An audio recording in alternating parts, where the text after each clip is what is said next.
All right. Welcome everyone to the Complex Consciousness Symposium. Today we explore one of the most profound and elusive phenomena of our existence, consciousness. In this symposium, we bring together experts who approach the study of consciousness from different but interconnected angles.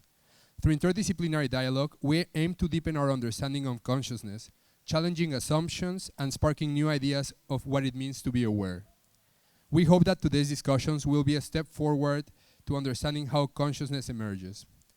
To introduce a bit of the BètaBreak, each month we bring together researchers, business leaders, politicians, and authors to discuss current topics within the sciences. We do this with the support of the Faculty of Science of the University of Amsterdam and the Student Impact Center. We deeply thank them for making this possible. For today's talk, we're going to have three main sections. In the first section, we're going to discuss the relevance of studying consciousness across disciplines. For the second section, we will discuss the different approaches that each discipline provides to studying consciousness. And finally, we're going to try to approach the challenge of defining consciousness. I'm very excited to present you guys with our featured speakers today. I'm going to start with our panelists, Dr. Fernando Nóbrega, from the Dutch Institute of Emergent Phenomena. If you could maybe introduce yourself and tell us a little bit about what you do. Yeah. Good afternoon, everyone. Okay, it's always a challenge to be the first in such nice audience. So, as Jorge said, I'm a research fellow of the Dutch Institute of Emergent Phenomena that studies emergence, that we are going to discuss whether consciousness is emergent or not soon. I'm trained in theoretical physics, more specifically mathematical physics, but throughout my career, I studied different topics on mathematical biology when I live in the UK, and back here I moved to neuroscience. For 3 years, I worked in the neuroscience division at the VUMC in Amsterdam, and recently I moved to the Institute of Advanced Studies at DIP, and that's how I end up here. I'm very happy to be part of this, and I hope to be very exciting. Thanks for the invite. Thank you very much. I want to introduce now Dr. Umberto Olcese. Yeah, so my name is Umberto Olcese. I'm working here at the Swammerdam Institute for Life Sciences. I'm an experimentalist, so we do experiments in animal models, trying to do experiments that can test what the neural basis of perception and consciousness also. So, but from an experimental point of view, and it's nice to be here. Thanks for the invitation. Thank you very much. And last but not least, Dr. Jorge Mejías.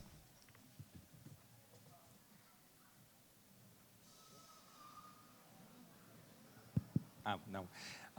Okay. Let me start by thanking the organizers for the opportunity to participate in this. My name is Jorge Mejías.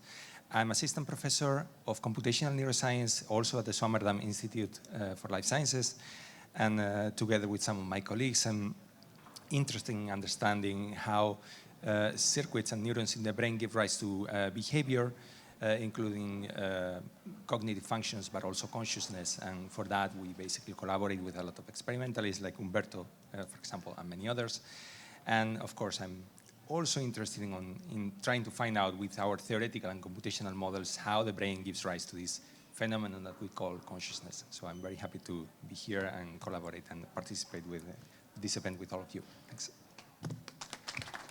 Thank you very much. Let's give a big round of applause for our panelists who will be helping us posing questions to our featured speakers on stage. Thank you. And now we're going to introduce our featured speakers on stage. I want to start with Dr. Pennartz, who has been deeply involved in the organization of this. He's been helping us since the beginning. So, Dr. Pennartz, if you could introduce yourself. Sure. Thanks also for inviting me.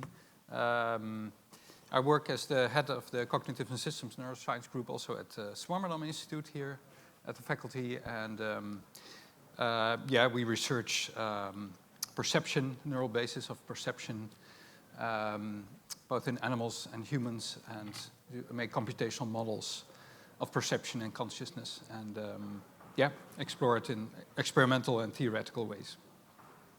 Thank you very much. I want to now introduce Dr. Fernando Rosas from Imperial College. Hi, my name is Fernando Rosas. I am based in the UK at Imperial, but also Sussex, University of Sussex and University of Oxford. And yeah, I have a strange background combining too many disciplines, but my interest is to understand emergence.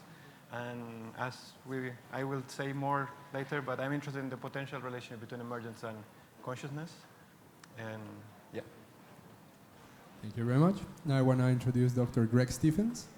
Okay, so, well, I want to thank you for choosing to be conscious for your break.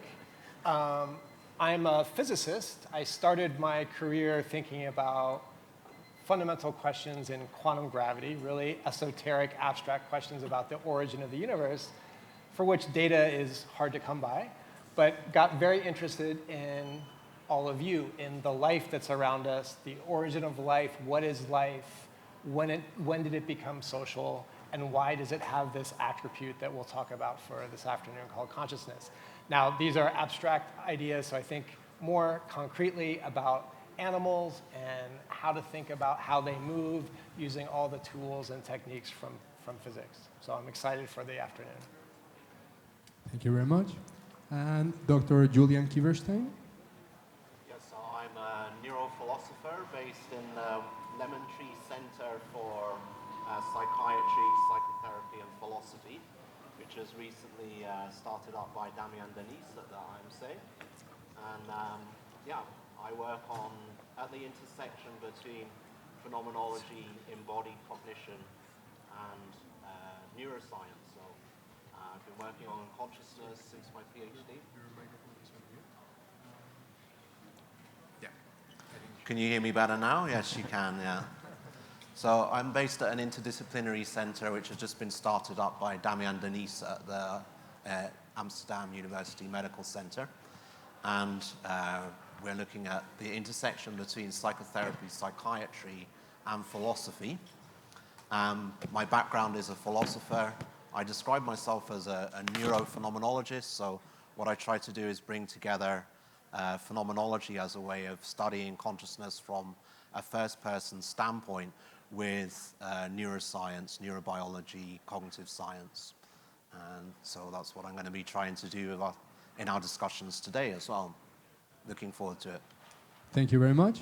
Please give a big round of applause for the speakers. And one last thing before we start, as some of you might know, the Deutsche Bahn is pretty late usually, so one of our speakers is a victim of the Deutsche Bahn. But he will be joining later, Dr. Nikolic, and yeah, we will introduce him then. For now, let's try to get started with our first section, and for that I'm going to give the microphone to Rowan. Thank you very much. All right, so we're going to start with a bit of the relevance of studying consciousness. So first of all, I would like to hand it over to Dr. Pennartz. Could you perhaps speak a little bit on the clinical relevance of studying consciousness from a neuroscience perspective? Sure. First of all, I think it's a great topic to have a symposium here on consciousness, because in the beta sciences it's not been a universally accepted topic, so to say, but especially in neuroscience the topic has been developing and emerging. In general, I think the relevance of studying consciousness relates to, first of all, the fundamental interest in knowing who we are.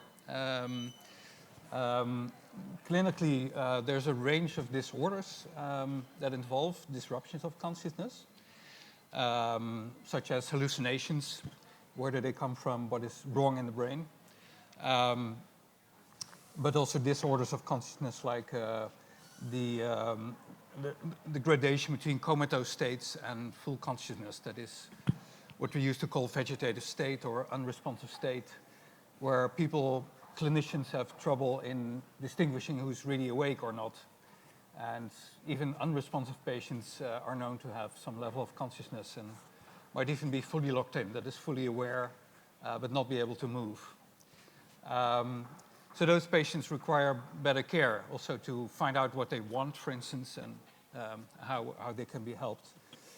But there's also the relevance for animal consciousness, like the bioindustry, what kind of creatures feel pain or pleasure. So that is a big topic, depends a lot on the criteria. And finally, I think there's now the topic of AI consciousness, or the possibility.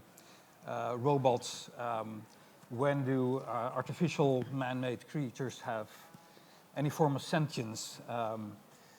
So that is an important topic also for distinguishing, whether you have to give them rights, like to be freed from pain or discomfort, becoming increasingly important. So that's sort of, in a nutshell, how I think about the relevance.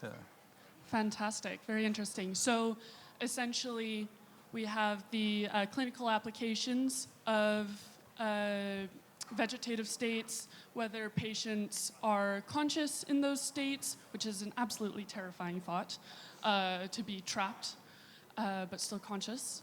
And also for patients, in comas, etc., altered states of consciousness, as well as animal consciousness and consciousness in terms of machines and AI. Amazing. Right, yeah. All right. And so, Dr. Rosas, how about you? What, in terms of, from a physics perspective, in emergent properties and complex systems, what can you say about that? Can you hear me? No. No? Yes? Okay, so from my perspective, I completely agree with everything that was mentioned. I want to mention on top of that the question about meaning. And meaning is something that I, as a mathematician, formal person, I would like to have a formula or something to understand what meaning is. But so I don't know what meaning is, but I feel it's something important. And I also feel that the way science has been developed, it sort of leaves meaning out of the picture. And you have this famous book in general relativity that at the very end of the book it says the more we understand how the world works, or the more we believe we understand, then the more it seems meaningless. And that, for me, is so wrong. Like, understanding shouldn't come with the notion of that this doesn't mean anything. And I believe this is related with the fact that consciousness has been left out of science. And historically, for good reasons perhaps, because we wanted to focus on objective, et cetera, et cetera. So I'm not saying that was a wrong move, but I think it's important to bring it back. And I think we're in a good position now to do it. And I think that is important at all levels. So that's one thing I would like to highlight. And the second one, it was already mentioned, but the thing about the AI consciousness, I personally find it like really urgent. Because the following, imagine that the day of tomorrow we are going to have this chat GPT 5 or whatever, and we're going to have like this as friends or partners. We're going to have like the virtual, whatever ideal partner. So at some point, like especially teenagers will have no rational reason to choose a human over a thing that is more pleasurable than any other human, right? So this is going to happen. I'm pretty sure it's going to happen soon. And because we don't have a fully developed science of consciousness, we don't have an objective way of attributing consciousness, and we attribute based on intuitions. And intuitions switch very quickly based on our experience. And today, we are very reluctant to attribute consciousness to the systems because the systems are a bit dumb and make silly mistakes. But if in a few years they are really, really smart and they make us feel so good and they are so important in our practical life, I think people are going to attribute consciousness very strongly. And then a lot of social complication will come out of that. A related question is, there is a lot of discussions, are LLM conscious or not? And there are sort of two extreme positions. One is to say, they're not conscious, but you're not conscious, because we are all LLMs. And I think that's a really wrong take. So that is degrading everything down. The other take is to say, well, LLMs are like us, so they are conscious, and everything is conscious. And I also think that's also a wrong way. So we need to find a middle way. And I think we need to do it soon, because this is coming. Perfect, thank you so much. Now, before we move on to Dr. Kiverstein and Dr. Stevens, I would like to ask the panelists whether they have any questions on what has just been mentioned. I do have a question. Before studying this, the relevance of studying consciousness, what do you think is consciousness? Because there are so many definitions, it's not my field. So what's the definition of being conscious? like what is being conscious be? Like in a 1 minute definition, otherwise you can spend the whole day, but in your field or in your topic. So then when you know, okay, that under these grounds. Well, maybe I could kick off. 5 cents, right? No, yeah, consciousness is, I think, really hard to define head-on, because you always need terms that somehow refer back to it, whether you talk about sleep or so. So we try to circumscribe it or describe it more in terms of hallmarks. That is, if you wake up in the morning, you suddenly find yourself in bed probably, or somewhere on a couch, and you see light through the curtains, maybe birds are singing or streetcars are squeaking. So you're suddenly aware of all these sensations. And that comes with a number of hallmarks, like you are somewhere, right? You're sort of back in the world. For me, that means situatedness as a hallmark. You're immersed in that situation. You feel all these, you sense all these different qualities. And sound is really different from seeing. In terms of information processing, it's more than just processing bits or zeros and ones. So somehow there's a qualitative aspect to it. And then there are other aspects like unity or integration, like you experience only one thing at a time, one scene, and not two separate retinal images, for instance. The senses are bound to each other, and there are a number of other dynamic and stable properties. But to make sure this is not a universally accepted description, there are other ones, and different people emphasize different aspects in their definitions. So I think your question is key, because it's the first thing people should start with. What do you mean with consciousness? And only then we can talk further about theories and such. I want to disagree because a lot of people say, okay, until we don't have a solid definition, we shouldn't start. Because if not, we can talk past each other and we don't know what they're doing, etc. But that is, in my view, a very specific way of doing science. That is, you build bottom up. Like you have a certainty, you build another certainty, and you build up over certainties. And I think that's a good way to go, but it's not the only way to go. And in this case, I prefer to actually say definitions is not the starting point, it's the end point. Like when we do a good job, we are going to find the definition, but we're not going to start from there. And so we start from vague concepts. We all sort of know more or less what is consciousness. And then we start trying to like focus. Instead of like constructing, we start from the whole picture at a very low level of resolution. And we try to find more resolution in this picture. And then the definition comes at the very end. And so for me, the definition of consciousness is the less important aspect and is more of the end than the beginning. But I'm not saying that the approach is wrong. I think we should approach both ways at the same time. So another question. I agree with all the reasons for why we need to study consciousness. They're very important. But sometimes I feel that we are sort of trying to convince other people that's important. And in other fields, if we study the Big Bang, if you study black holes, you don't need to find excuses for studying them. Do you think it's time to lift the veil for consciousness and just say, okay, we have an intrinsic motivation to study this, and what is your intrinsic motivation, if there is one? If I can answer, so I would say yes and no. Because I think it's fair to study consciousness per se, because it's such an important thing. But at the same time, my experience is that it's very hard to confirm when you understood consciousness. Like, there's a lot of theories out there, and there are some people that believe that they already solved it. Like, I already have the answer. And how do you know? So if the thing is just blue sky understanding, at some point I feel it's very hard to really be sure if you are properly understanding or not. And for my very pragmatic self, I want to use it for something, and that is going to confirm that the understanding is proper.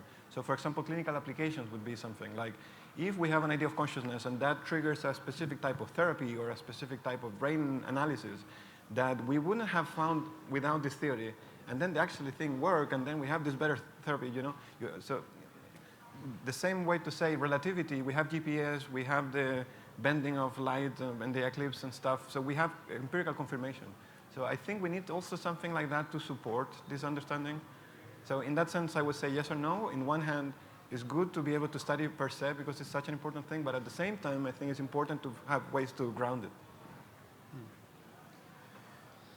All right, and Dr. Stevens, as another physicist with a slightly different background, do you have anything to say on the matter? Sure. So let me kick off on that question to start with. So I think consciousness is just as much a mystery as the Big Bang, and so, or as the distribution of galaxies in the universe. Where it differs is if I want to understand the structure of the universe, there are objective ways to do that. Right? I have telescopes, and I measure where the galaxies are, and I compute all kinds of mathematical statistics, and I answer that. I think one of the interesting challenges with consciousness isn't that it's not real, it's that we don't know how to make it objective in a way that I think would be convincing yet. Anyway, that's one of my answers to your question. So I think it's one of these really beautiful, deep questions that we don't have a good answer for, or even a good way of defining, but it's just as deep as the origin of the universe. There was another question about what consciousness means, tricky question. And I'm really far from the expert, so I'm probably the least relevant or least expert on this panel. But I have a sense in my own head that it's actually relatively simple. It's the video game that you run in your head, so you practice the world. And you're aware of that video game where you're the starring character, it's your character, because you need to know how to play that character to get the things that you want in the world. And I'm sure you can poke holes in any definition, but for me, it's a very natural consequence of your ability to move, or of your facility of planning to be in a complex world. And I'd love a way to measure it, but that's kind of what I think about it as what I think it ultimately is. It's totally related to this video game that you use to predict your world. Thank you very much for your thoughts on that. Now we're going to take a slight turn, and we're going to move to philosophy. What is the relevance to the philosophical field of consciousness? Well, first thing sorry, I think I'm on mute still. Am I? No. You can hear me, right? So first thing I want to say is that we've been doing philosophy already in trying to answer this question of what consciousness is. So that's a philosophical question. That's a metaphysical question about the nature of consciousness. And when we ask what we mean by consciousness, that's also a philosophical question. It's not only a philosophical question, it's a scientific one as well, because consciousness now is accepted as something that can be scientifically investigated, and that's what we're going to be talking a lot about today. But it's a long-standing philosophical question as well that goes back to the mind-body problem that many of you will be familiar with. I like to trace it back to the 17th century when Galileo, talking about color, thought of color as something that was subjective, that we should treat as distinct from anything that can be physically described. So there was a kind of bifurcation that was introduced at that point in the history of science between subjectivity and objectivity. And consciousness was put on the side of something that's subjective and something that was therefore excluded from science, because science should be concerned only with what can be quantified, what can be described in an objective way.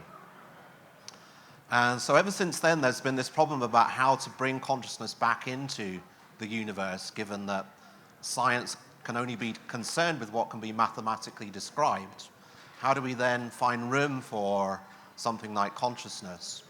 And in a field that I'm very involved with, cognitive science, we also see this problem, where people start from the idea that since the cognitivist revolution, that the mind is a computer. And so the mind can be explained in terms of information processing mechanisms that can be, again, mathematically described, because computations in the end are mathematical functions. So then we have the problem again of how to make room for consciousness in a view of cognition and the mind, which is fundamentally quantitative, mathematical, objective. And one of the things that happened in the 1990s with the embodied turn was that people started to look for a conception of cognition that could allow for room for lived experience, for subjective experience. And so going back to a book that was published in '91 by Varela, Thompson, and Roche, the starting point in that book is human lived experience.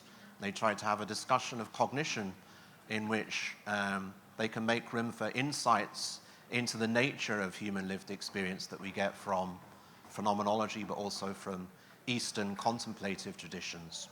So the idea of embodied cognition was an attempt to try to find a scientific way of investigating cognition where we didn't, from the start, exclude or abstract away from subjective lived experience, but tried to make room for it. And that's where the notions of embodiment come in, the embeddedness of the mind in the world. So Greg's point about consciousness being a video game that's played in the head, well, from an embodied perspective, that seems wrong because it ignores the way in which we are situated in a meaningful world through our embodiment in the world. So there's a lot more to consciousness than just what is happening in the head, in the brain. And so that's a lot for you to already take on, so I'm going to stop there, but hopefully that gives you an idea of my perspective on the philosophical relevance of consciousness. It's a fundamental philosophical question. And I could say more about the clinical relevance of it. I work in a psychiatry department, so the patients we see, I think, have a completely different experience of the world because of their mental illness. Their mental illnesses lead them to have a different kind of being in the world. So mental illness is a disturbance of being in the world. It has a subjective dimension to it. And hopefully we'll get to talk more about that later. So I think consciousness is incredibly important for psychiatry, for understanding what mental illnesses are exactly. And I'll come back to that later. Thank you. Thank you very much. Would any of the panelists or speakers like to ask a follow-up question? Dr. Pennartz? A little bit more on the reflection of meaningfulness that you touched upon, as well as Umberto's question. It was, I believe, Nietzsche who said that meaningfulness only arises with consciousness, actually, because without consciousness, we might still react to stimuli in the world, etc., but we cannot enjoy them or neither suffer from them.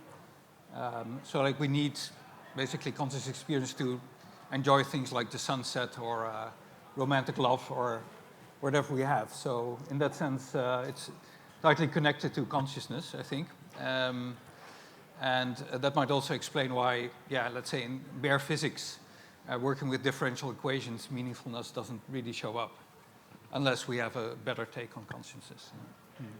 Yes, thank you. Any of the panelists would like to say something? Go for it. Maybe, so I want to elaborate a little bit on the concept of meaning. This is something that is going to probably affect the field of consciousness as we move into the new territories that, for example, Fernando was talking about. One of the, is not probably a problem, but maybe a feature of not having a right or a finalized definition of consciousness is that what it means for us could change over time. And I'm guessing that this is going to be very influential for the field. For example, in the hypothetical scenario that Fernando mentioned before, when people start treating AI agents as partners, as colleagues, as maybe as lovers, I don't know. So there would be, and this has ties, of course, with the theory of mind, there would be a point in which people will start humanizing these agents, and then the line between an artificial intelligence and a real intelligence would diffuse a little bit. And this has, of course, positive aspects, but also negative aspects, because we could also assume that as we attribute the property of consciousness to these artificial agents, to these new ChatGPTs, we will also perhaps start to dehumanize the concept of consciousness, and that is also a little bit dangerous in a sense. We will start decreasing our understanding, our limits of what consciousness means. and what is conscious, who is conscious and who is not. So I wonder if you have a take on that. How would we expect to understand consciousness if over the previous centuries it was at the very least a limited property, and now it's going to become way more fuzzy and we still don't have a good definition. So this seems like a challenge. I know Dr. Kiverstein would like to say something, but first I would just like to welcome Dr. Nikolic, Dr. Danko Nikolic. Thank you so much for making it. I hope your trip wasn't too hectic on the way here. I just waited in the train. I apologize for the train delay.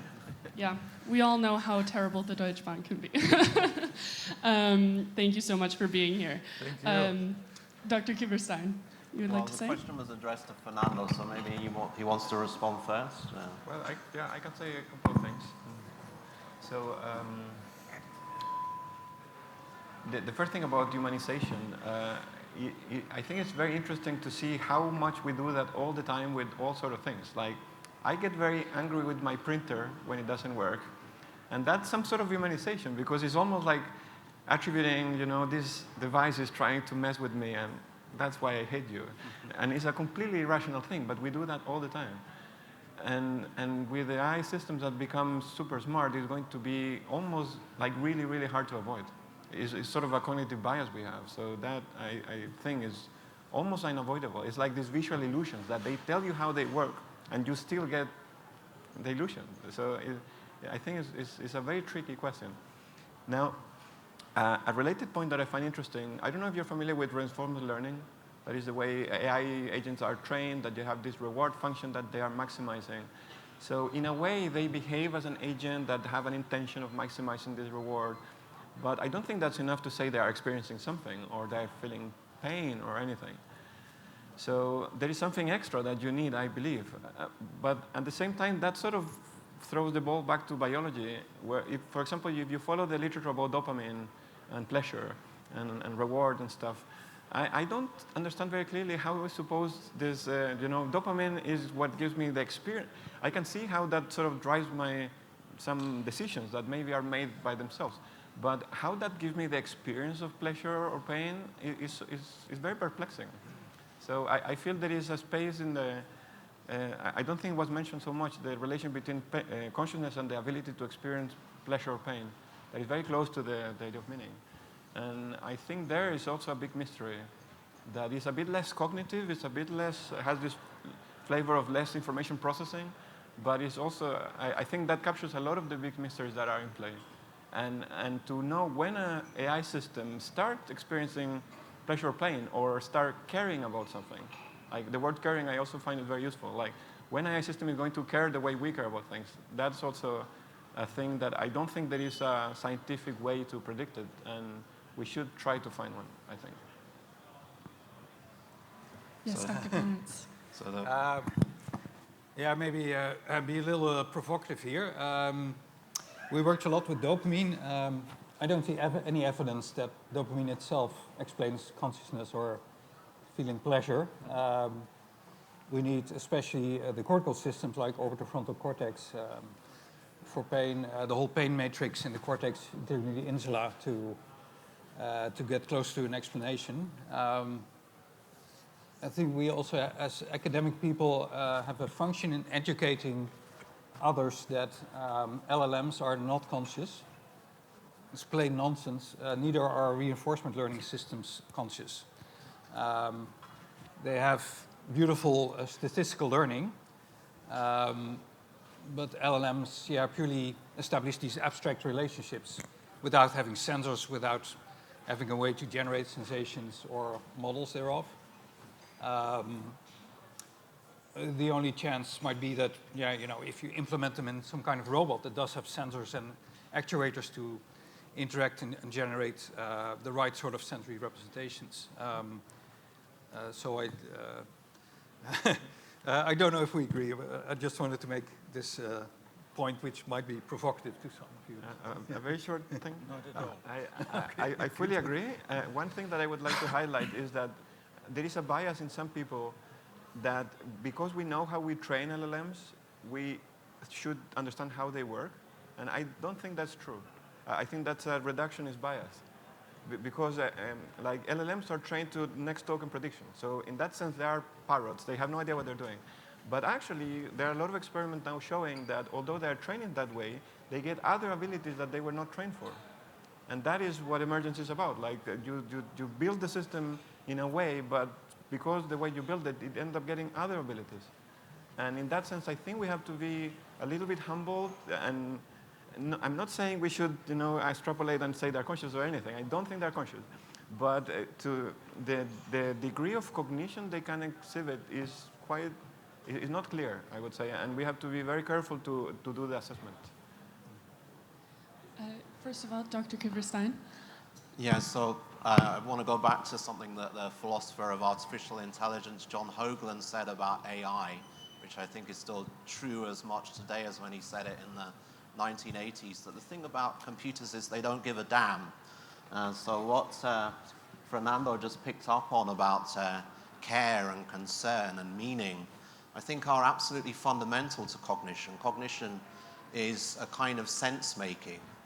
And so when we're thinking about cognition, we need to think about the relationship with emotion and affect. And one of the things that's happened in cognitive science is that there's been this divide between cognition and affect, which I think is a big mistake. And a lot of our approaches to consciousness are through cognition. And we kind of ignore the way in which consciousness is affective. So we ignore the hedonic value that has already been highlighted by Fernando.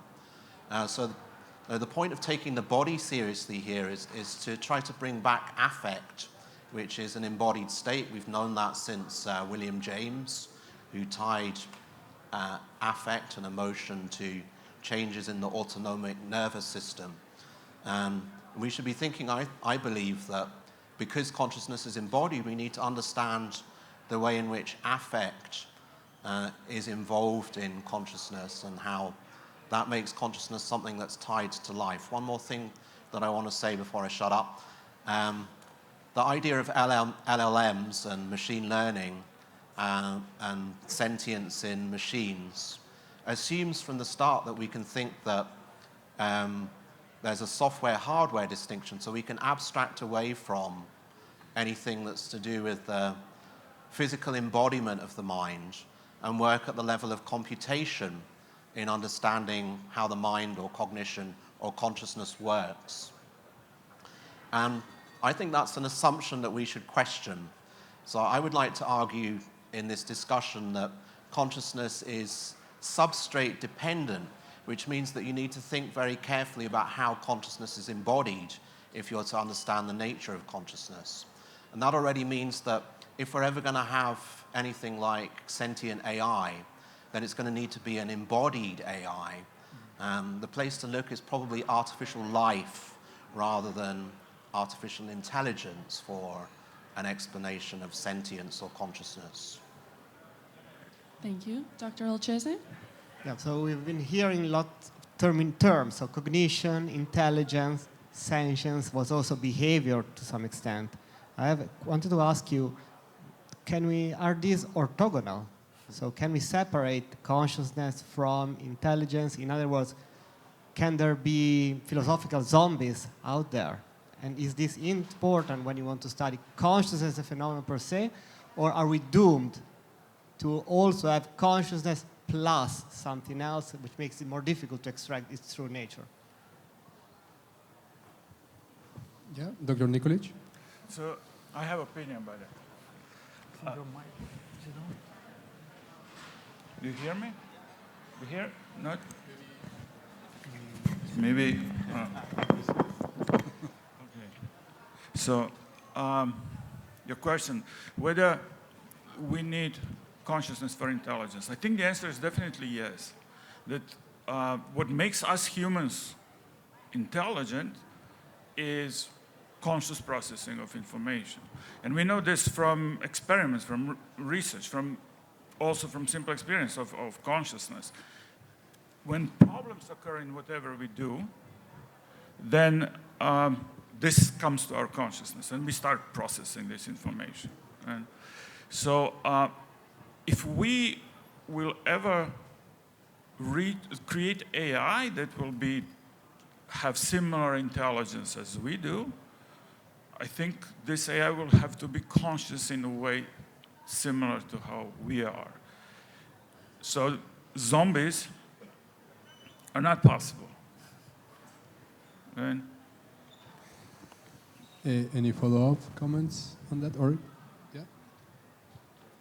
So coming back to, okay, I understand that maybe it's not necessary to have a definition of consciousness to start consciousness, but in the beginning and the end of the spectrum, what would be a good measure of consciousness? Like, how can I measure a human or a machine, and after making this measurement, I decide this is conscious or this is not conscious. Is it that possible to make this approach? If so, how and what would be the measurement I would come in a lab, say this system is conscious?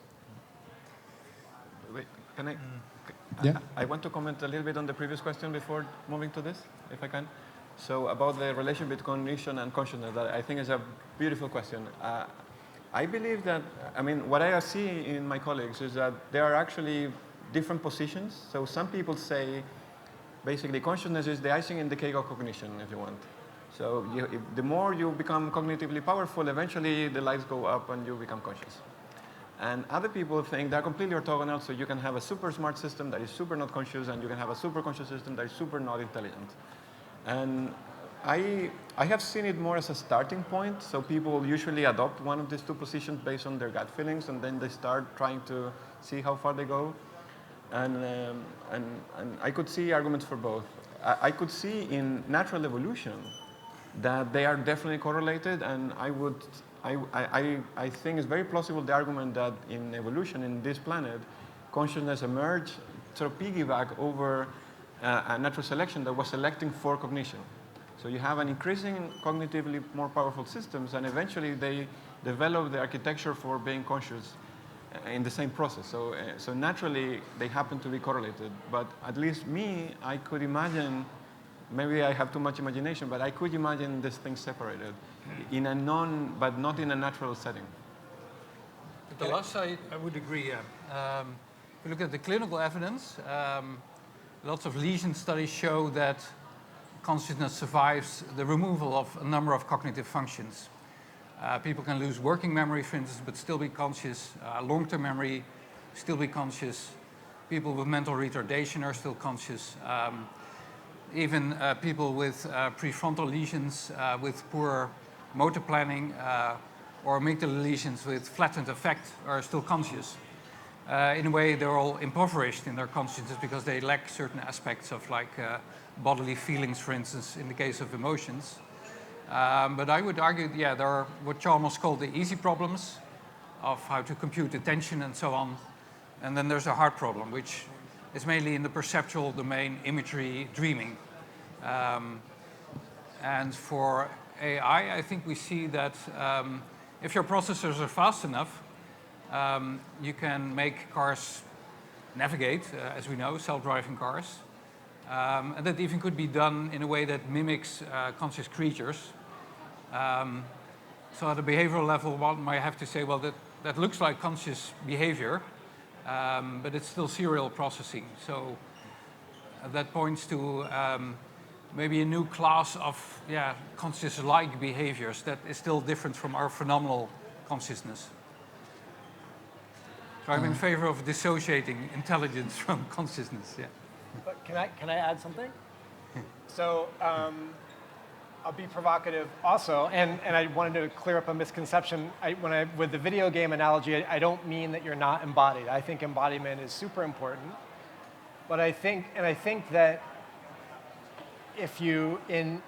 that consciousness is a preferable adaptation. If you're conscious, you practice the way that you experience the world, and you're aware of that practice, and you can experience the world differently depending on how that practice goes. So I think it's actually inevitable. That is, any system that evolves and in some amount of time will become conscious because it is a benefit to living in the world, because you can then practice all these different scenarios in your head as you feel how they interact with your body and your sensors in the world, and you can choose the best strategy. So I actually think it's inevitable. there. That's provocative. Dr. Kiverstein? Yeah, so I want to go back to the relationship between cognition and consciousness again and think about it through the cortex. It's on mute. Okay, sorry, microphone problems. So this question about, first of all, about philosophical zombies. What are philosophical zombies? For people that don't know, that this is a thought experiment that David Chalmers had, that you could have a physical behavioral duplicate of me or you, and although they behave exactly like we do, they say all of the same things as we do, they have no consciousness at all. So everything is dark inside for a philosophical zombie. There's nothing it's like to be a philosophical zombie. But behaviorally, from the outside, and functionally, in terms of the internal processes that are going on, this being is exactly like us. So it's a thought experiment that's supposed to show that you cannot derive consciousness from anything behavioral or functional. And what I want to say about that is that that's unsurprising, because that behavioral functional picture is one that was set up, as I described, in the scientific revolution with the Enlightenment, where consciousness was left out. So the fact that we can't derive consciousness from behavior or from function shouldn't really surprise us. It shows us that there's something inadequate about those concepts that we're working with of information processing, computation, and so on. Now thinking about the question of the relationship between consciousness and cognition. So think about hydroencephalic children who are born without a cortex. So do we then say that because they don't have the brain areas that are required for higher cognition, that they lack consciousness? Well, when you look at the behavior of those children, the way in which their affective behaviors are tightly keyed into situations, are situation appropriate, so that they express joy when they're in a joyful situation or sadness when they're in a sad situation. Effectively, I think it's hard to deny that there's some kind of consciousness in those children, even though there's no cortex.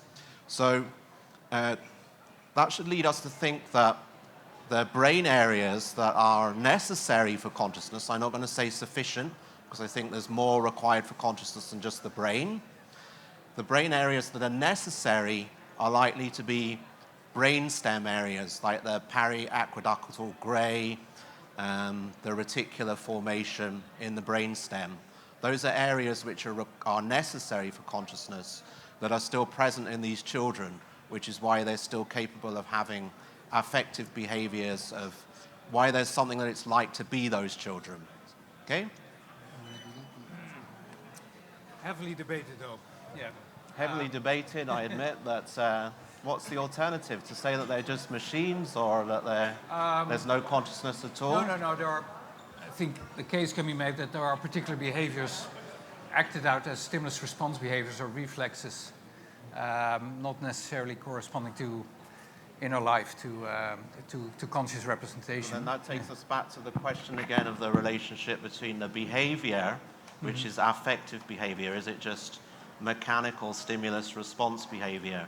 Or is it rather that there's a concerned perspective that these children have on the world, where they can experience joy or sadness because they are alive, and there's a connection between affect, consciousness, and being alive? And it's the second position that I want to argue for. I want to add something. Again, from my physics, non-biology background. If we were looking for life on other planets, we wouldn't necessarily look for carbon-based biochemistry. There's no reason to think that a life on another planet is going to be the same as the life that we have on this planet. So in the same way, I think when we think about consciousness, it shouldn't be focused on particular brain areas or mechanisms or biomolecules, because that will preclude us from seeing it in other systems. And so just a plug for thinking about in the most general way, how can we think about consciousness, because that would let us, that's my plug. I'm going to interrupt a little bit, but connect it in a way. So I'm going to use Fernando's question. Then we've been discussing how to approach consciousness, what is consciousness, what is not consciousness, how do you measure it? How would you say what consciousness is or not? So, very hard. I'll get to this point, but I feel the need to make a clarification, a distinction. So what Greg was saying before about this video game and everything, my interpretation of that view is that there is a whole story that says we are organisms that have stimuli and we need to make predictions to survive. You know, we need to know where's the food, etc. And because the world is so complicated, the story goes, we need a model, an internal model of the environment. So we end up creating a simulation of how the world works, in which we can, you know, explore different strategies, etc. So we build an internal world model, and then that world model usually includes a model of ourselves in that model. And then some people interpret consciousness as that you could call it self-awareness in some way. Like you have a model of the world, you have a model of yourself in the world, and you have an idea of how these two things relate.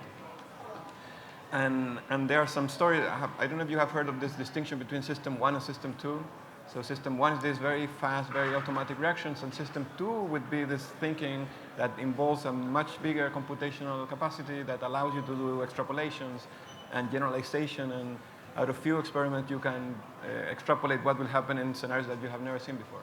So some people understand consciousness in that way, but I feel that approach, which I think is very important and relevant, and for sure is important for us, for humans, that doesn't include why we feel pain or pleasure, why we care about things. So it's very easy to think of a robot that has a model of the world and has a model of itself in the world and all that, and still don't give a damn about anything.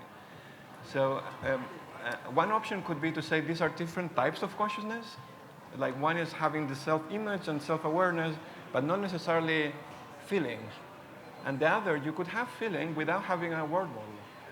So maybe a useful distinction is to separate these two things and maybe even hypothesize that they could be orthogonal. You could have systems with one and not the other and vice versa. And going to your point, if you buy this story, maybe you could then try to find ways to measure these two things. So you could try to see when a system has a model, when a system has a model of itself, and then if you find that, then you have a go for one case of type of thing. To measure, to find ways to know when systems have pleasure or pain, that's much more difficult. There's a whole literature on this because you can have avoiding of pain out of automatic reaction. And so it's very hard to attribute when the system is actually experiencing the pain. So there is some effort, but I think it's complicated to my understanding. But doesn't a system that has a model of itself also have feelings about that necessarily? Like feelings are part of the model, as he was saying. So I don't understand how they're different. But imagine a very crappy robot with a model and all that story. Why should it have feelings? Because it has stuff about itself. That model includes its own interactions in its body. So that's what a feeling is. Feeling is a query of your body. So that's a very cognitive understanding of feeling. Oh, it's an embodied picture of feeling. At least in my. The video game is not only about vision, right? Yeah. It's kind of a simulacrum of exactly all the sensory inputs we try to explain. And internal ones too. Right. Yeah. Of the body. So I would agree with Greg on the question of measure of consciousness. Yeah, it's very interesting. A lot of work going on. You might have heard of the bispectral index in the clinic. Not very accurate. Also doesn't generalize to other animal species necessarily. There's the PCI measure of Tononi and Massimini, where you kind of do TMS pulsing on the cortex and study the EEG wave propagations. Would also not generalize to artificial systems or things like the octopus brain, perhaps. So we're looking for more general measures. On the one that could be behavioral, I myself think more as representational measures, like can you decode from a complex neural activity pattern what the animal would be feeling, or human, or whatever? And is that then sensitive to anesthesia, for instance, or does it disappear during non-REM sleep? So that's an alternative direction, but what all the theories have in common is that they make beautiful predictions, like the phi measure of Tononi. But you also need validation that your measure is actually correct. And so there is going to be a need, especially in the clinic, for other ways of validating, like clinicians use the Glasgow Coma Scale, for instance. But one could think of many different behavioral criteria, as we proposed in the past. A common way of normally approaching very complex problems in science is creating models and using computation for that. Dr. Nikolic, I know that you have made some breakthrough discoveries in terms of computation. Could you maybe talk a little bit about that? Oh, yeah.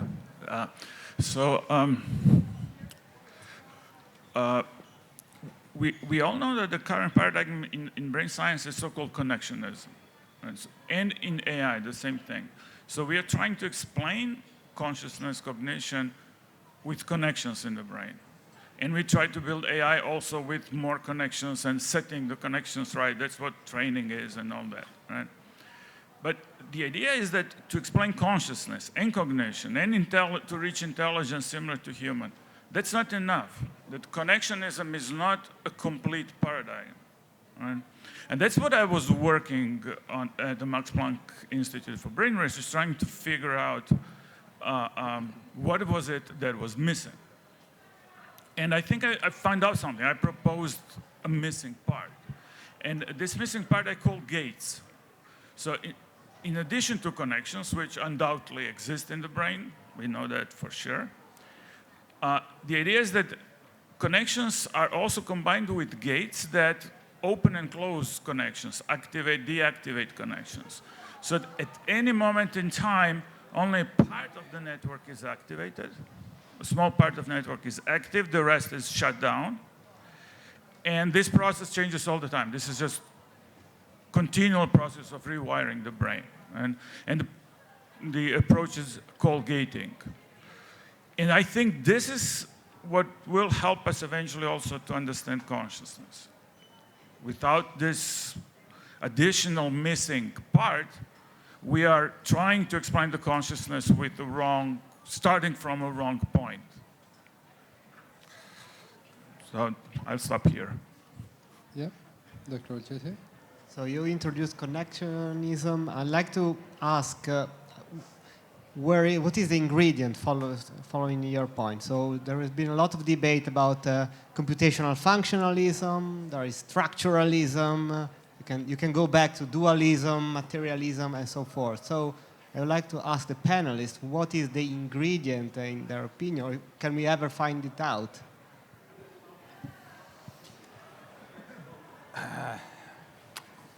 Yeah, $5 million question, if not more. I think Julian already referred to Galileo, right? And that's very important because it basically states the book of nature is written in numbers. And that means that everything we try to do in the beta sciences is pretty much done by math, by equations. But equations have no intrinsic meaning. You need an interpreter or observer to give meaning to whatever is E is mc square. For me, it links very much to the point that consciousness is also about qualia, about qualitative properties, which are therefore by definition not entirely describable in numerical terms. So we need ways to sort of bridge from the, let's say, low neural level of differential equations and so on to the higher level of phenomenology, for which there is no appropriate mathematics yet or equivalent of mathematics. We need to learn to connect these, I think, by a different new vocabulary even.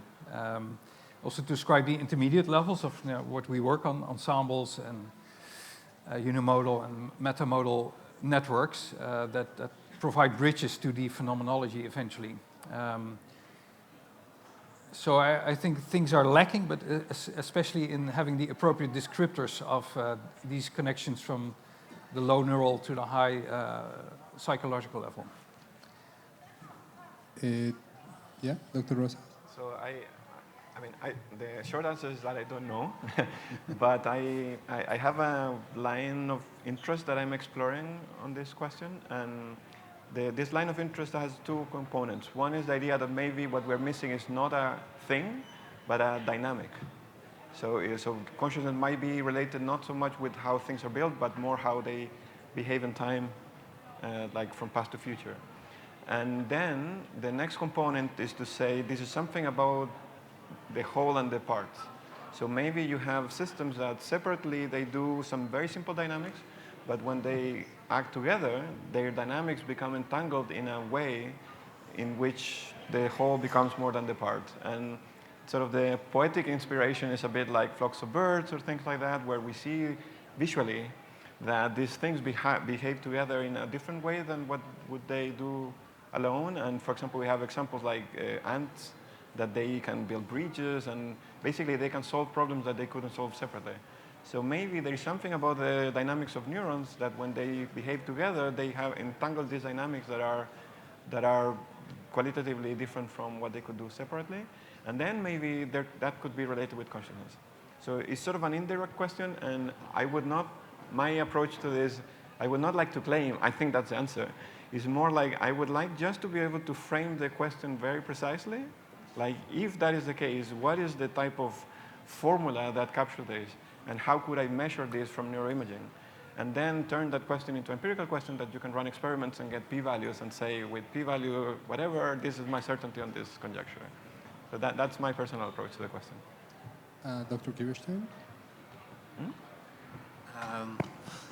Sorry, so much has been said. I'm not sure where I want to go back to now, but the measures of consciousness I wanted to respond to and say, well, when we're thinking about measures, we often think of that just in terms of what can be objectively or mathematically measured, but I would like to argue that it's important also to have first-person methods where we think about how to train subjects so that they can report better on their first-person lived experiences. So that might include phenomenological interviews. It might include training subjects in first-person methods, where those include things like mindfulness meditation. So these are all ways of accessing consciousness where we get an extra kind of data from what trained subjects can tell us about their first-person experiences. That's something different from just what can be quantified, what can be measured objectively, like behavior reports or what we can computationally model.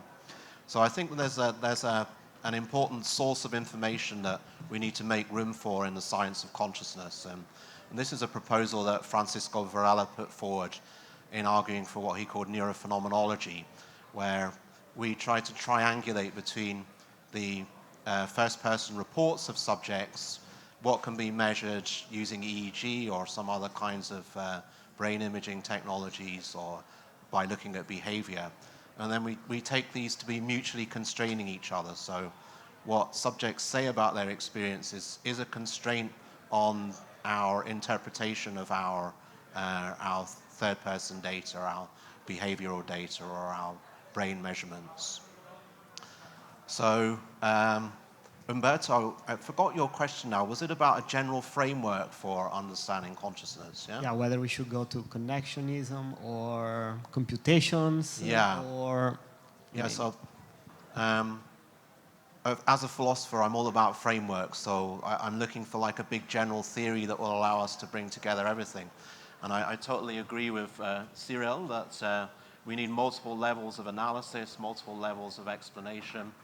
But one thing that and I also agree with Fernando that what we should be looking at is organization, so thinking about the whole and its parts and how the whole is more than the sum of its parts. So that then requires us to look at notions like self-organization to understand how consciousness could emerge. And so I think what we need is an integrative framework for pulling together the different levels of explanation that we're going to be working with, from the cellular level all the way up to systems, where those systems can include the embodied organism in its coupling with an environment and ecology of affordances. And so we need a theory that can actually bridge between these different levels of organization, levels of explanation. And that's what philosophy is very good at. it's very good at providing this kind of overarching framework or theory that allows us to bridge between different levels of explanation. Dr. Stephens, I would like to ask you, because you measure, as Dr. Kiverstein was saying, he poses the possibility of measuring as first person, but you focus on behavior, so third person. How would that contrast with his approach? Okay, so I think a lot about animal behavior, and there's an animal that you may or may not know about. You could dig it up in the soil outside this hall. It's a little worm, nematode worm, C. elegans. Actually, people who worked on this worm just got the Nobel Prize a couple days ago for microRNA. And this worm has 1,000 cells in its body, a third of which are brain cells. And you can measure every single neuron at the same time. And so I was going to throw back this question a little bit. I really want to know. So we think about the behavior. We watch this little worm wiggle around. And I'm kind of an objectivist, so I want to know, when do I need a notion of consciousness to explain the behavior? Do I? Mm-hmm. We can actually build a model I can show you that makes a video of an artificial worm that looks really close. So what do we, are we missing anything? Where is it in the behavior? And if I actually go inside the animal and measure the neurons and the neuromodulators and the connections, where do I look for consciousness? Do I then look for this program that Fernando, this dynamical prediction program? That sounds really interesting, but what do I do? So I don't have an answer. I just wanted to throw the question back. In a system where, I think we can measure just about everything. Where, maybe it's not conscious, or maybe it is, and where do we look? Yeah, so when would you say, not for C. elegans per se, but for what kind of behavior consciousness would be needed or useful, right? How would you know? Right. So one take on it is to say, well, like here now, you need to be, it's good to be conscious of the whole for a number of reasons. One of which would be to say, well, we can plan our behavior based on the sensory information we get, and that has a certain depth in time. So it's not like immediately reflexively reacting to something that happens like a light flash, but more in the way of, okay, there's maybe something nasty and you want to flee the building, so you have to know where the exits are. And so you have this kind of survey, which C. elegans might not need because it's more reflex and stimulus response based. So maybe that could be an entry. Another point to react on was emergence, right? Yeah, another Nobel Prize happened to be given to John Hopfield recently for his contributions to AI with Jeff Hinton. And his seminal paper was also entitled Emergent Collective Properties in Neural Networks or something. But we shouldn't, I think emergence is very important, but it's not sufficient per se to explain consciousness, because emergence occurs in lots of natural systems which cannot be reasonably be argued to have consciousness, like hurricanes, cyclones, etc., highly nonlinear stuff.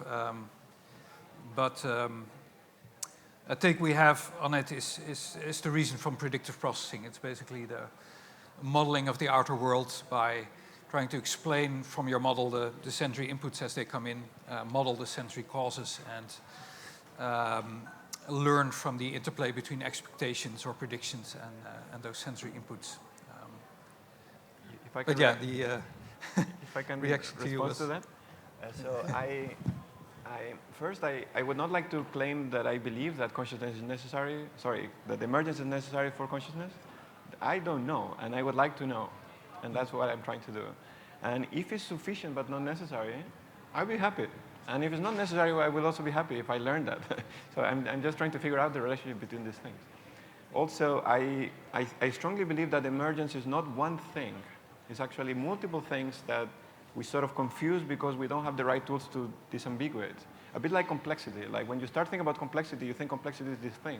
And I want to find the formula of complexity. And people have found a handful of formulas, and then they were fighting which is the right formula. And I think they're all right. They're measuring slightly different things. And in emergence, I think it's something similar. And maybe some properties of emergence happen in hurricanes and are not related with consciousness, and some other phases of emergence are necessary. But all of that, I would like to approach that in an empirical way, just to know the relationship.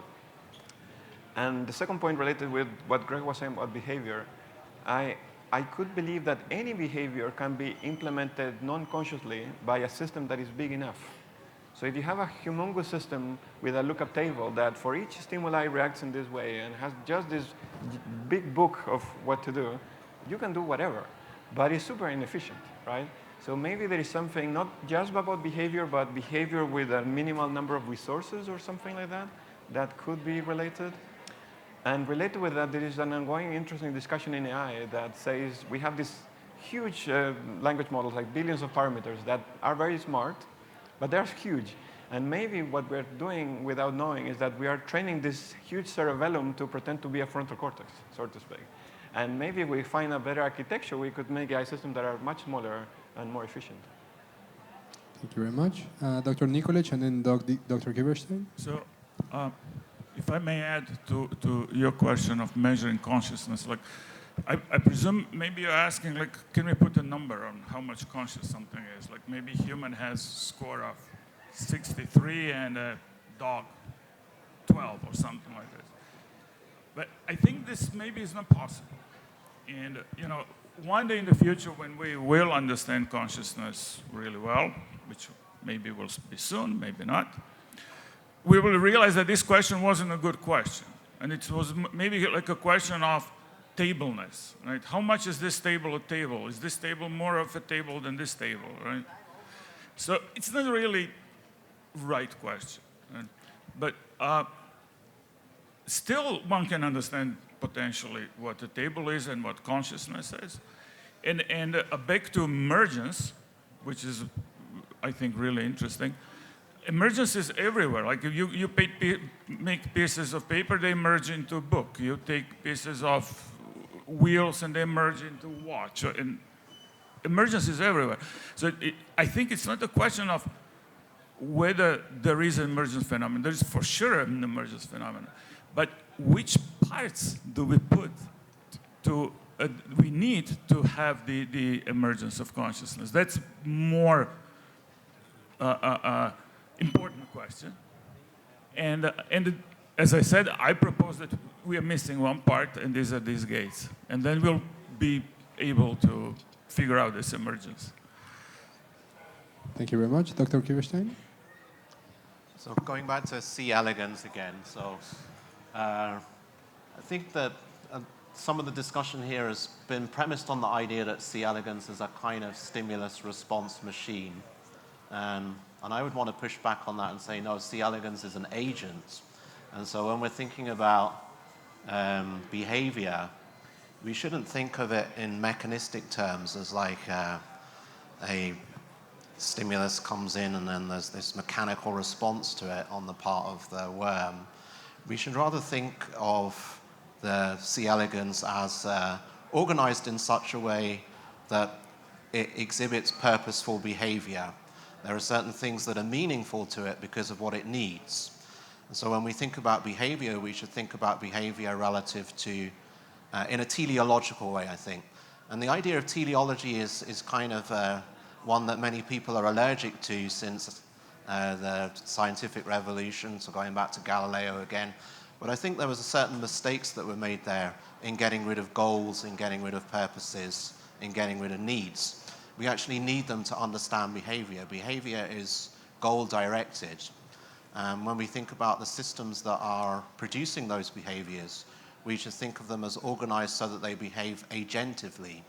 And once we think about cognition as something that agents do, and behavior as something that agents do, then I think that gives us a different picture to work from, where when we're thinking about the emergence of consciousness, we need to think of consciousness as emerging from living systems who exhibit a kind of autonomous agency because of how they're biologically organized.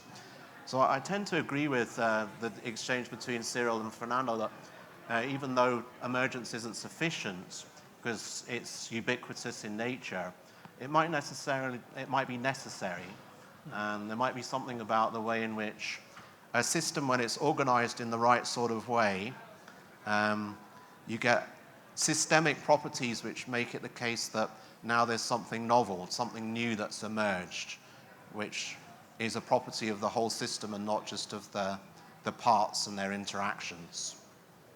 So that's how I would define emergence, and I would argue that it is something very crucial for understanding consciousness, but also something very crucial for understanding agency. And there's a link between those two concepts that we should think carefully about. Thank you very much. Dr. Rosas? Do you think agency is sufficient for consciousness? Yeah, so that's an excellent question. I think that bacteria are agents. So when a bacteria moves towards the sucrose gradient and away from an acid, it's exhibiting a kind of responsiveness to valence, to what's good or bad for the organism, for the bacterium. So that responsiveness to valence, is that itself a kind of sentience? So that there's a kind of basic sentience that is intrinsic to any living system. For me, that's an empirical question. And we might want to argue that no, sentience involves more than just valence. For sentience, there needs to be affect, where affect has two features, arousal and valence.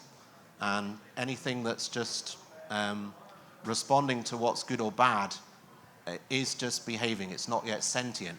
Or we might argue, no, as soon as you've got a self-moving organism, there's something about the dynamics of that behavior, the purposefulness, the goal-directedness of that behavior, which means that that system is now motivated by its purposes and goals to behave in a particular way. So agency then is already sufficient for sentience, for there to be a subject that has its own perspective or point of view on the world.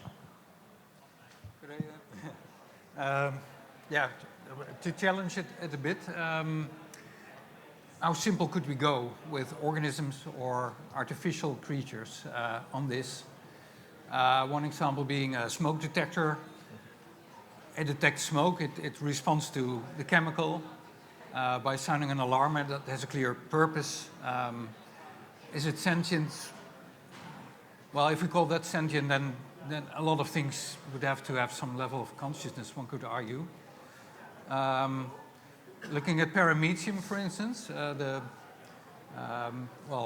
futsal-shaped one single-cell organism, beautiful.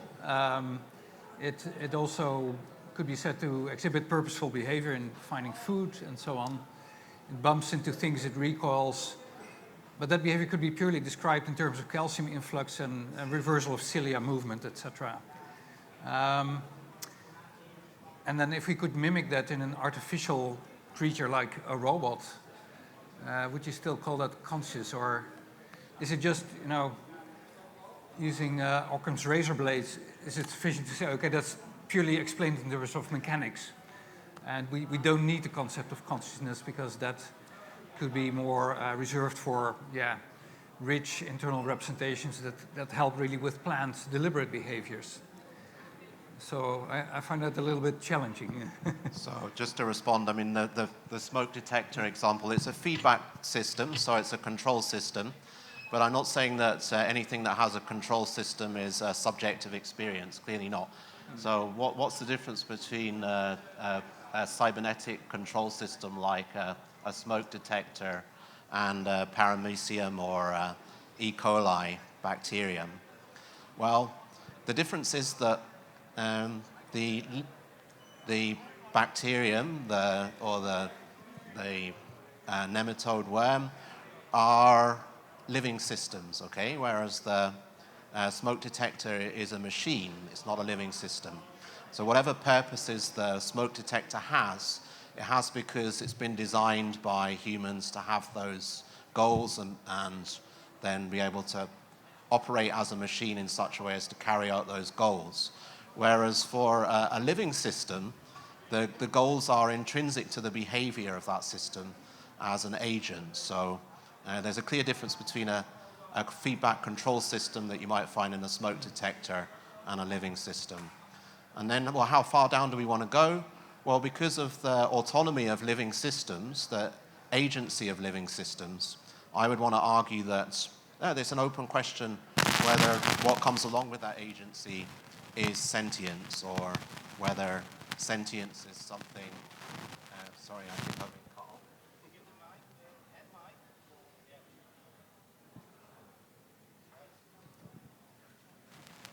So just to finish, it's an open question whether agency is sufficient for sentience. That's exactly the sort of question I think we should be looking at. But what that points to is that there's something about sentience that's tied to the organizational properties of a system. So that gets us the link between sentience, consciousness, and emergence, which I think is important.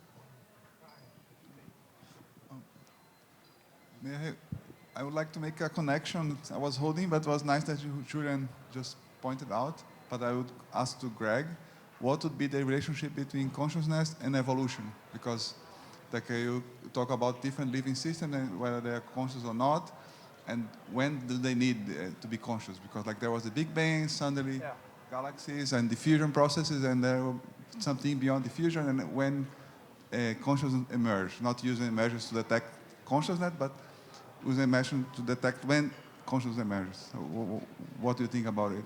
Right. So I think this is a really interesting question, and also means that we need measures of consciousness that are less dependent on our own subjective experience, because if we're going to ask across the evolutionary pattern. And so, you know, as I mentioned at the beginning, life emerged, social life emerged, consciousness emerged, and all these happen, you know, possibly at different times, possibly at related times, and I don't have an answer, but looking back and trying to understand that, like in the bacteria or the paramecium, it's not, to me, impossible that it's not a neural circuit anymore, but it's some sort of molecular circuit, that there could be a very rudimentary sort of predictive model of its behavior.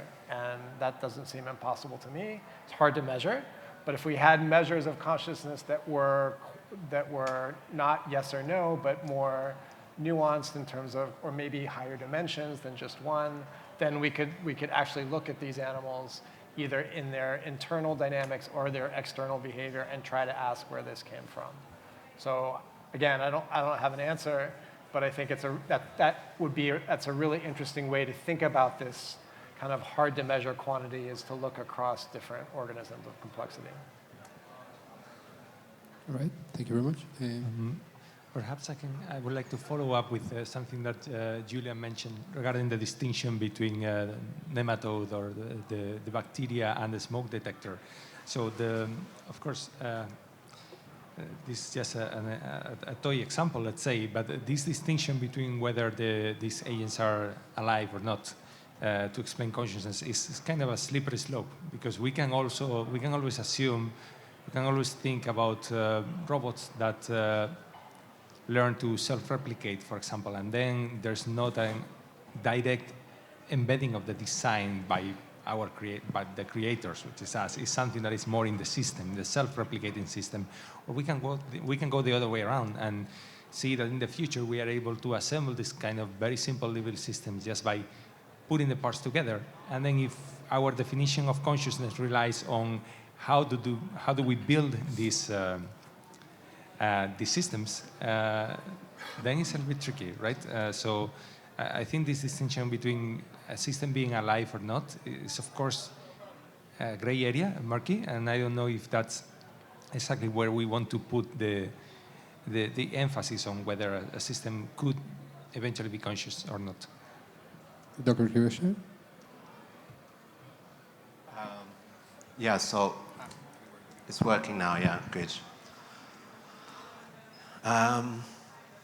Do we want to put the emphasis on life? I think we absolutely do, and my reason for saying that is because I think that the question of what is life requires us to have a theory of how a system can be self-organizing in a particular way so that the parts of that system are productive of the organization of the system, which means that what each part is doing in the system is dependent on the relation that it has to the whole in some sense. And so there's something about that self-production of organization, self-individuation, where living systems are able to form boundaries that mark them out from the rest of the world, that separates them from things like tornadoes or hurricanes that are also self-organizing systems, but they're not self-individuating in this way. They dissipate after a while. Whereas with any living system, it's able to take in energy from the environment in such a way as to maintain its organization in its interactions with the environment. And that kind of organization, I think, differentiates life from other kinds of physical self-organizing systems. And so what makes the difference there? Well, as soon as you've got a living system, you've got something that's precarious in terms of its organization. So now it's going to need to find the resources to continue to exist. It has skin in the game when it comes to its existence. And that, I think, gets you a system that has needs. And as soon as you have a system that has needs, then it has a point of view on the world. It has the beginnings of what we might think of as subjectivity. So the question of how you get from what can be scientifically described to subjectivity becomes a more tractable question once we have notions like agency, and once your focus is on living systems and not just on biochemistry, which I think doesn't give us an answer to life or to consciousness. I think what Jorge brings up is also the slippery slope of vitalism. So in a way we have to say, vitalism was this 19th century stream where people said there has to be something we don't know about life yet, except for the knowledge of molecules. There has to be something extra to make it living. So similarly here, what would be special about living things that could not be mimicked either by math or in a physical simulacrum, like a neuromorphic device, for instance. Another point about evolution is that if you look at human brain systems, for instance, there's lots of brain structures that we cannot link to consciousness really, like the cerebellum. People with lesions of the cerebellum are still very much conscious, and these are incredibly complex systems. They even contain more neurons than the rest of the human brain. Yet you lose the cerebellum, you get ataxia or movement disorders. Similarly for lots of other structures. So why say that if the human brain gets into a state of non-REM sleep, deep sleep, it is non-conscious? But we still have to consider lots of simpler organisms than that. Why consider them conscious? You need a sort of attribution reason. I think also a boxer who is knocked out, we consider unconscious, but its brain is still very complex and a lot of functions are still continuing. So that, I think, puts the discussion about early life in a different perspective. Like, you really need a lot of stuff, computational and otherwise, to generate consciousness. Thank you very much. Dr. Olcese, would you like to pose your question? I think that the one question that was a bit implicit so far is whether consciousness plays any function at all. Or, as Fernando said, is it piggybacking? So it appears at a certain point because a system that is also intelligent has the right structure for consciousness to emerge. So what is your opinion on this? Does consciousness play a function? Or not? It's just a property of the world, of how the universe is built. Yeah, Dr. Nikolic? So I already took your similar question before, but I would like to maybe extrapolate on that. So yes, I think it does play a function. And the important function is that to make an intelligent decision, you have to take in account lots of information. And there are maybe, let's say, two different ways how you could do it. One is just to serially search, check. And that's not conscious. That's how we write computer programs. And the other way is some way how the brain does it, how the biological system do it, and that you have in parallel many local systems that do their own jobs, and they kind of in parallel fight and compete. And at the end, as a result, as an emergent property, they make a decision, they create a behavior. Somewhere in this process of this highly parallel fight emerges what we call consciousness. Right? Now, why is a boxer unconscious? Because this has fallen apart. This system doesn't work anymore. There's no more this global fight. And then we come to the concept of global workspace, which probably somebody will bring up soon. Okay, thank you very much. I think we're gonna stop for a second the discussion here, and we're gonna go to audience questions. And after that, we're gonna have a 15-minute break, and then we'll resume for the last part. Yeah. So, who would like to ask a question?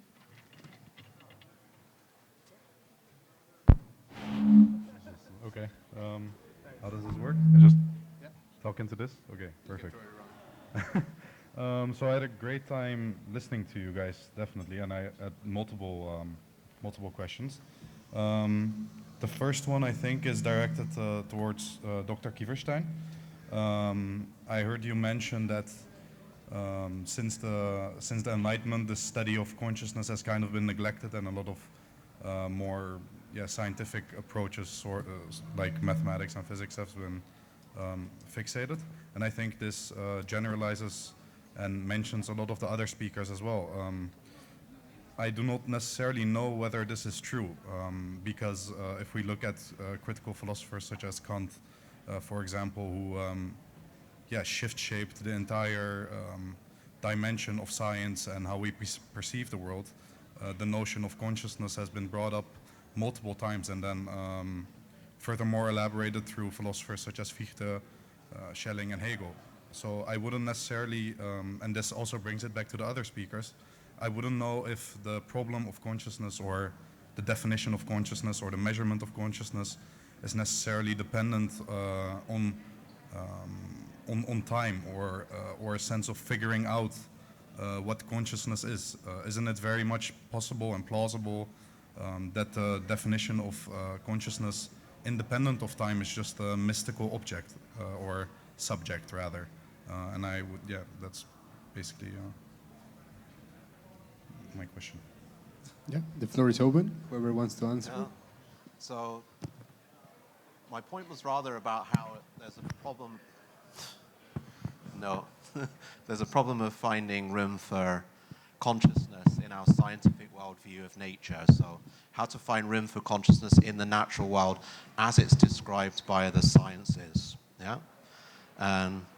So that's the problem that I was starting from in my introductory remarks, that since the scientific revolution, since the Enlightenment, we've had this split between subjectivity and objectivity. If I use this, and so science has been concerned with what can be formalized, what can be mathematically described, what can be objectively measured, which is why we got into the whole discussion about measures of consciousness, because we're starting from a scientific worldview where what is real is what can be objectively quantified, measured in laboratory conditions, what can be studied by scientists using mathematical techniques, mathematical models. And as soon as we understand science is dealing with those kinds of abstractions, then it's already left behind what is subjective. So what Cyriel talked about in terms of qualia. I don't really like the framing of the problem of consciousness in terms of qualia, because I think that already makes certain assumptions about the nature of consciousness. And I think as a representationist, you probably also want to push back on the idea of qualia as something that's understood non-representationally, and argue no, in the end it can be explained representationally. But I think the qualia idea does put its finger on something important, which is the essentially subjective nature of consciousness. So that's what we're talking about when we think about things like the redness of red or the feeling that you have when you're in love with somebody, watching a sunset, all of these sorts of examples where the point of those examples is to bring into view the qualitative nature of consciousness. And it's that qualitative nature which seems to elude explanation in mathematical formal terms, in objective terms, seems to be left out. So I was just setting up the discussion, not wanting to imply that consciousness has been neglected, certainly not in the humanities, and there's always been people within psychology, within neuroscience who have continued to be concerned with consciousness. So good friends of mine like Max Velmans have been looking at consciousness for as long as they've been alive. He's now in his 90s, so that's some time. During the period when no one was investigating consciousness, there were still psychologists that were concerned with it. So I don't mean to imply that it's been completely neglected as a scientific problem. And since the 1990s, it's been quite central in cognitive neuroscience and in cognitive science more generally. So my point was not that it's been left out of science, but that in the scientific worldview, there's a question of how to make room for it. Thank you very much. Anyone else? Hello. I'm loving this talk. I might sound a little crazy when I ask this question, but me and my friends, we used to do dream experiments where we would dream in the same room together and actually have like collective dream experiences, kind of like out-of-body experiences. And we're not the only people to do this. There are other peoples in the world who, for example, will wake up in the same room together as a community, and they consider their dream worlds more real than like our waking realm. And I think this also points to the idea that like consciousness is also collective and socially constructed.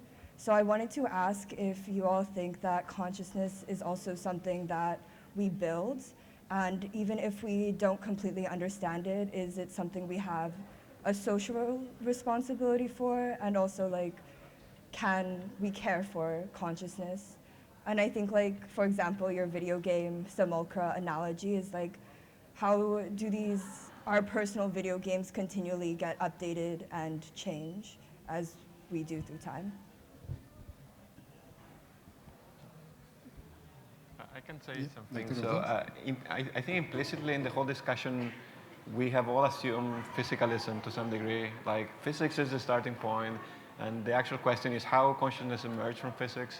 And we end up with this picture where we have physics and we have these islands of consciousness in different places that are sort of a consequence of this physical thing working below. And at least personally, I like taking this as with epistemic humility. Like maybe it's the other way around, who knows?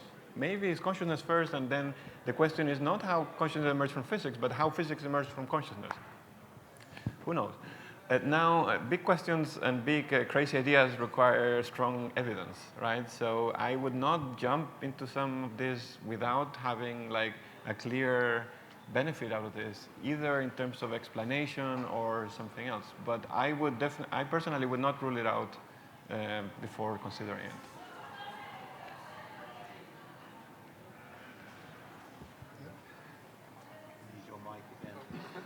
So I like Fernando's point about consciousness coming first and physics coming out of consciousness. I think something like that probably is correct.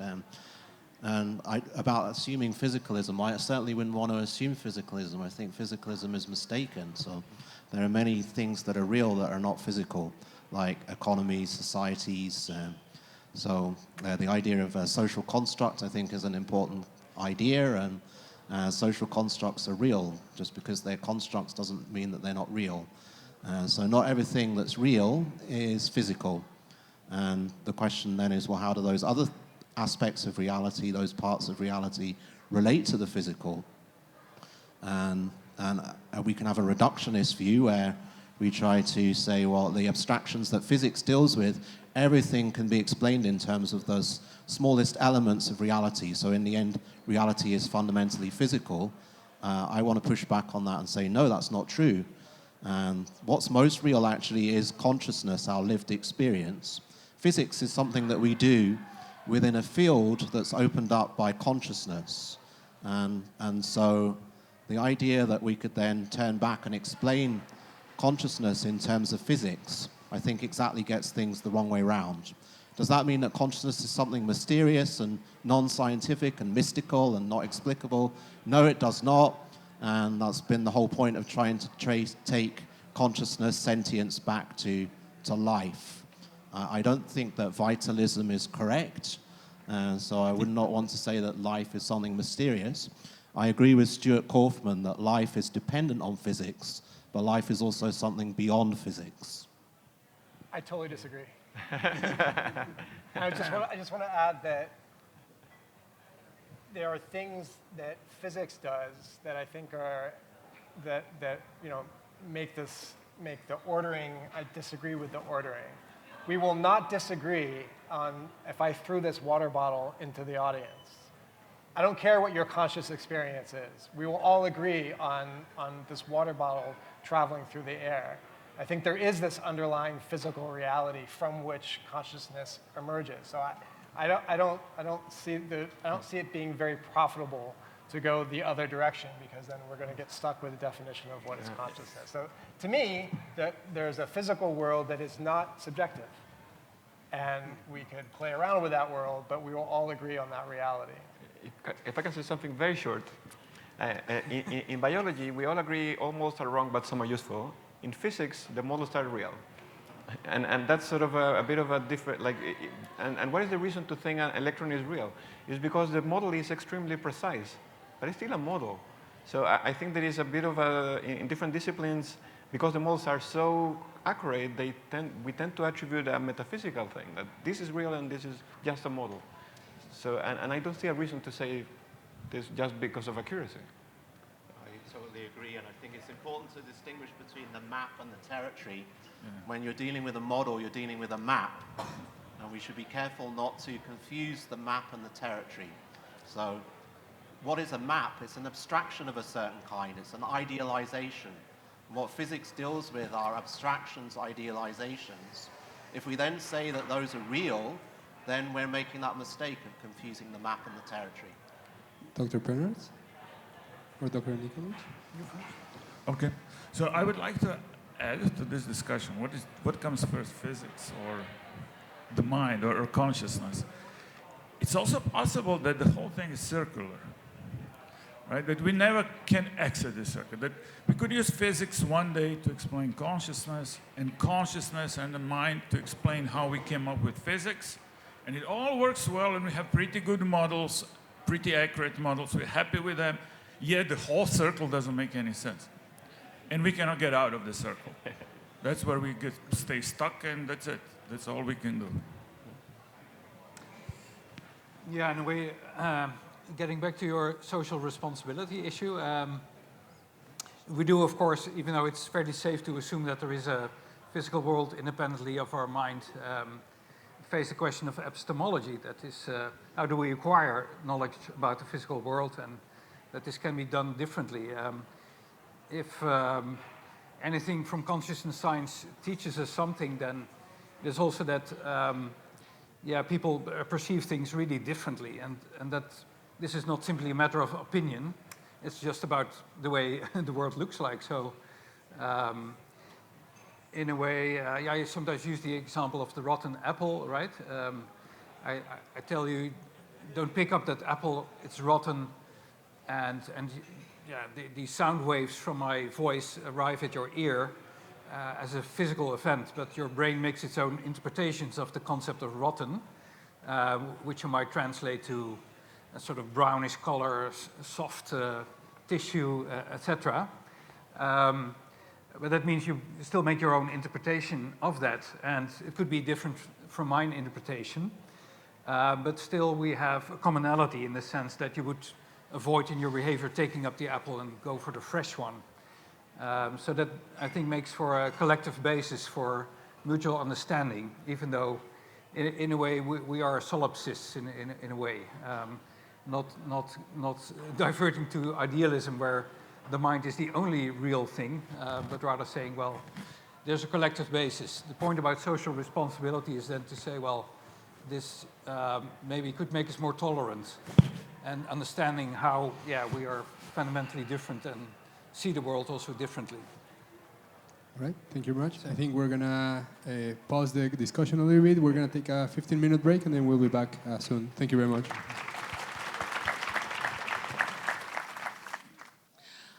All right, everybody, welcome back. I hope you guys all enjoyed the snacks and coffee. But that's a problem for every theory. We're already debating. I'm a fan of We've already started the discussion, apparently. like it's explained.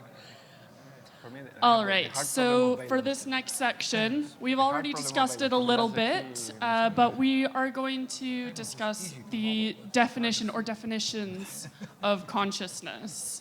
So we want to talk a little bit about what the core components of consciousness are, perhaps where it comes from, and whether we think there will ever be a unified definition or theory of consciousness, if we're heading in that direction or if we're already getting there. And we would also like to discuss a little bit how the hard problem fits into all of that as well. Would anyone specific like to start us off? Dr. Rosas? There was a little conversation before about putting a number to consciousness. And out of that, it's very natural to start thinking of higher levels of consciousness and lower levels of consciousness. And I think that's a pretty dangerous direction, because I don't think the states of consciousness have this total order where you can, put it up and down. I very strongly believe that consciousness is multidimensional. So you can have different states that are higher in some aspects and lower in some other aspects.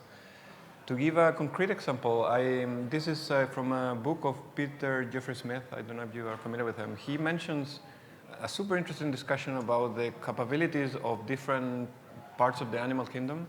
And he brings arguments to say why, if I remember correctly, he was comparing crustaceans and insects.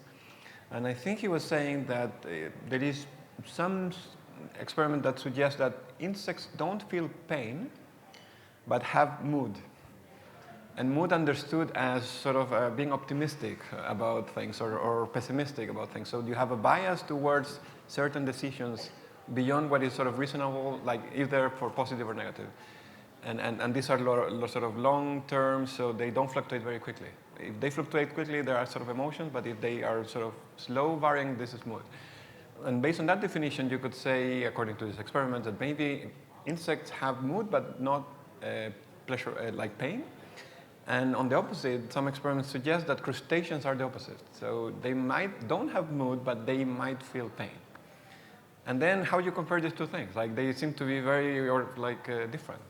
And in that respect, I think it's very useful to think that consciousness is such a rich thing that it's very unlikely that the number is going to characterize it very well. That is not to say that it's not useful to have a conscious meter that gives you a number and that can be helpful for, diagnosis or etc. But we have to be very careful that this is a collapse of a very rich phenomenon into a single scale. And might be a useful collapse, but it's never going to be a fateful one, I think. Thank you very much. Would anyone like to add on to that? Dr. Pennartz? Sure. I think or I'd like to take it back to, let's say, the modeling function of consciousness, also in view of its functioning behavior. For instance, we know from patients suffering from hallucinations that that kind of conscious representation can be highly dysfunctional. It can impair their behavior because they just simply oversee or overlook that there's a table and they bump into it. As occurs in Anton syndrome, for instance, where people are not aware of their blindness. Lots of examples that consciousness has a function. If only you think of that you see the world upright. That's kind of an interesting phenomenon because actually your eyes work as a camera obscura, so the way the images are projected on the retina is inverse.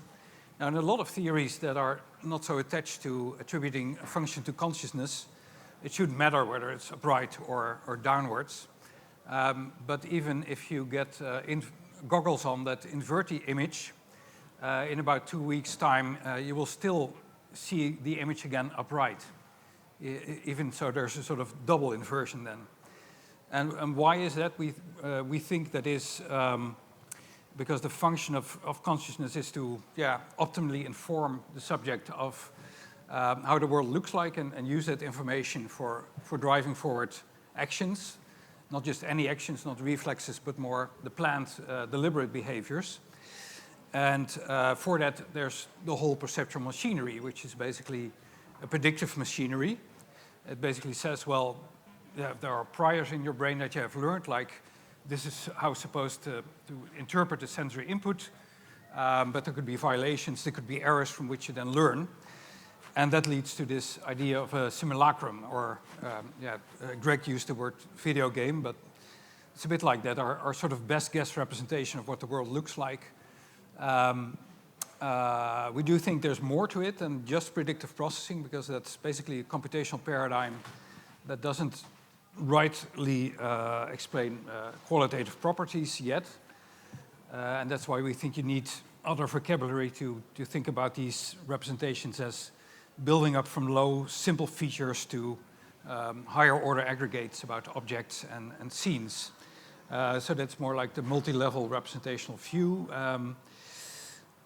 About the insects, from these ideas on representations and predictions, other things follow, like the kind of behavior you can look for in organisms to indicate, although not prove, consciousness.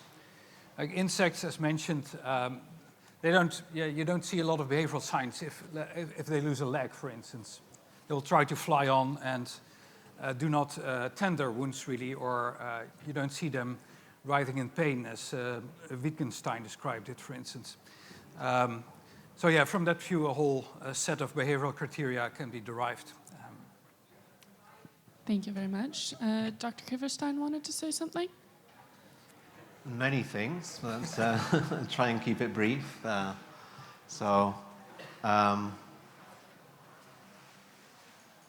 want to go back to Fernando's point from earlier on about the evolution of consciousness and connect this to Fernando's examples of how we might see different kinds of consciousness in invertebrates, in insects, in fish.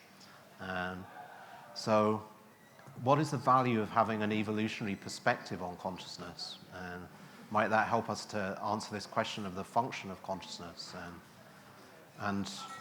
I think there's like three different positions here that it's interesting to distinguish between, and maybe we can come back to this. There's a panpsychist position which says that consciousness is everywhere in the physical universe, so everything has a little bit of consciousness, and so there isn't really a question of how do you get consciousness out of physics, because consciousness is already there as one of the elements that make up the physical universe. And then there's what's called biopsychism, which says that as soon as life evolved, as soon as life emerged, so did consciousness. So every living thing is conscious. Ernst Haeckel, a 19th century biologist, had this view. And then there's what's called zoopsychism, I'm not sure how to say it, which says that amongst all of the living creatures, there are some that are conscious and some that are not. And then we can ask, well, where did consciousness emerge in the evolution of life? And so those are three possible positions that I think it's interesting to discuss and think about. And the third position, I think, is the one that Fernando was pointing to by saying, well, there's interesting differences in consciousness. Godfrey Smith thinks that consciousness is maybe a gradual property, so we need to have a gradualist view where consciousness comes in degrees, and so you can have very simple forms of consciousness that maybe exist in insects or in fish, and more complex forms of consciousness that exist in humans who have a cortex and are capable of complex forms of cognition. There maybe we get more complex forms of consciousness, but perhaps it makes sense to say, well, amongst the invertebrates, there was a stage, albeit a gradual stage, in which consciousness emerged. So we need a kind of gradualist position. So I don't so much want to take a stance here as put some positions on the table, and we can perhaps talk about those some more amongst ourselves. That's perfect. Thank you very much. I think Dr. Stevens wanted to say something. my one word for you, you can probably guess, is prediction. You know, that really that's the big part of consciousness. And I just want to give a slightly different perspective also relating to a question from earlier. So if you hang out with your friends or even in this auditorium and you know people, if you know people long enough, you build a model. This is easy to understand. You build a model of how people work. You use that model to predict what will make those people, if they're humans, what will make them happy or sad, maybe even your pet. And this is not controversial, and it's not particularly subjective, right? And it's not hard to imagine that model, which I think is kind of not controversial, if you just switch the inputs from the outer sensory experience of your friends to the inner experience coming from your own sensory processes and your own body, that is a model that we would call, that might be a potential model for consciousness. So for me, that story fits really well.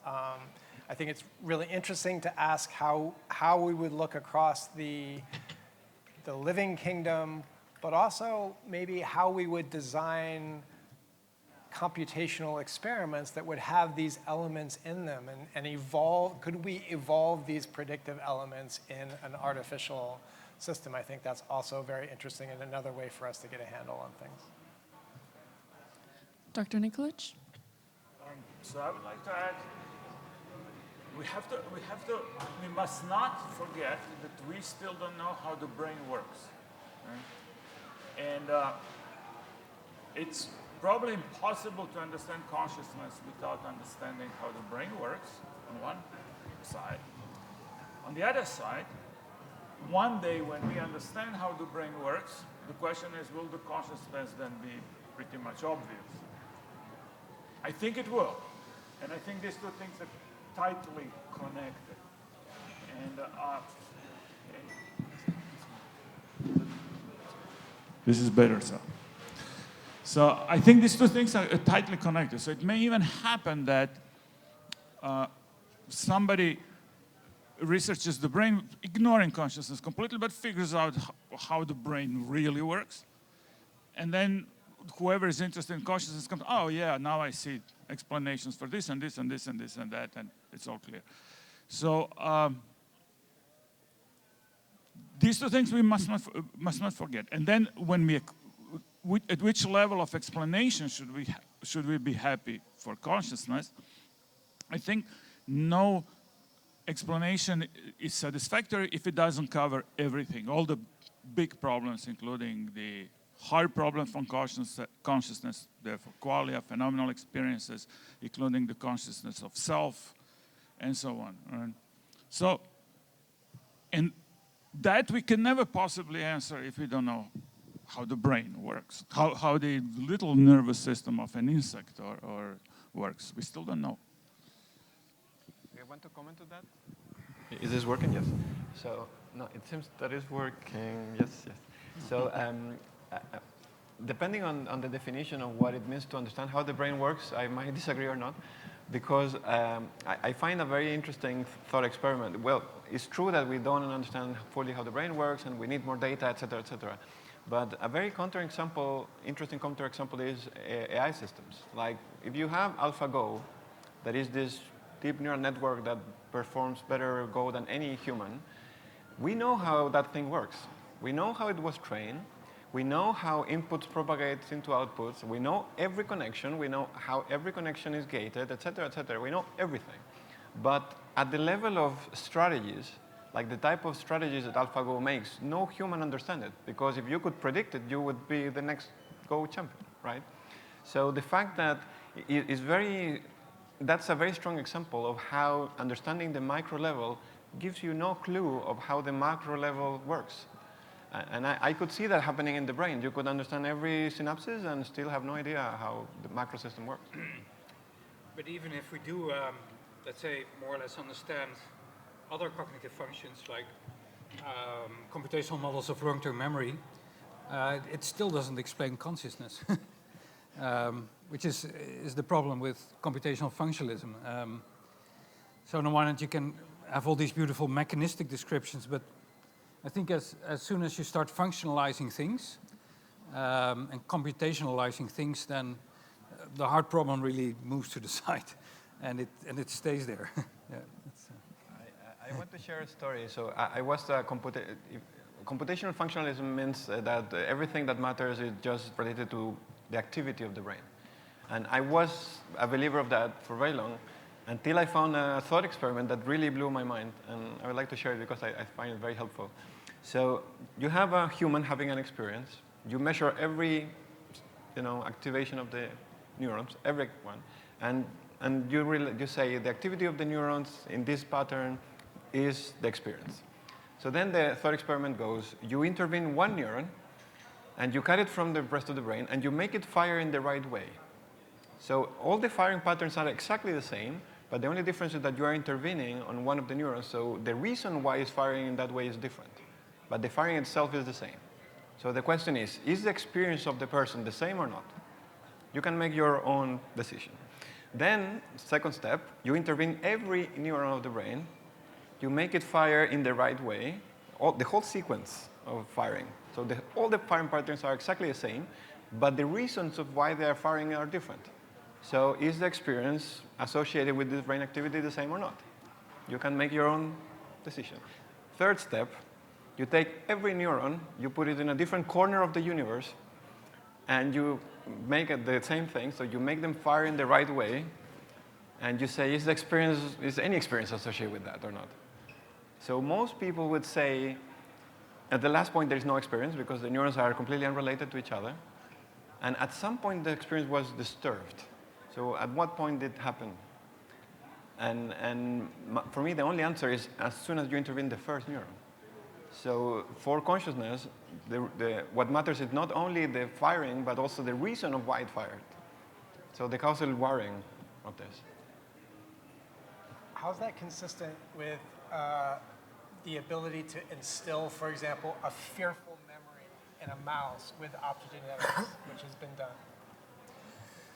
It's even been done to install a visual percept or something the animal can sense. Yeah.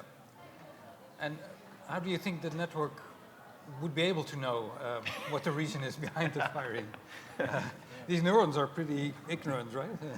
But then what is your answer for what is the point of disruption? Well, I think you need to maintain a lot of things in such a system, like the precise synchrony between the neurons, the right firing pattern, whether it's bursting or high or low, irregular firing.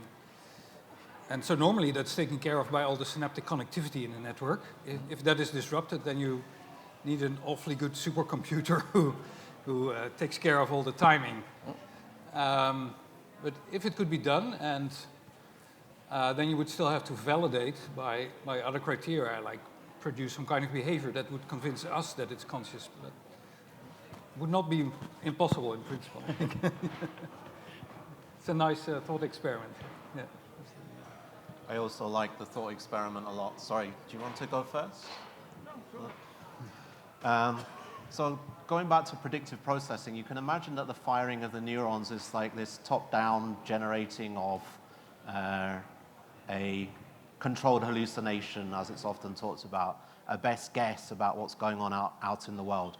So there's this, often the characterization that's given of predictive processing is that the brain is skull-bound, so it has no access to the world except via the incoming sensory stimulation, and then it has to make sense of that.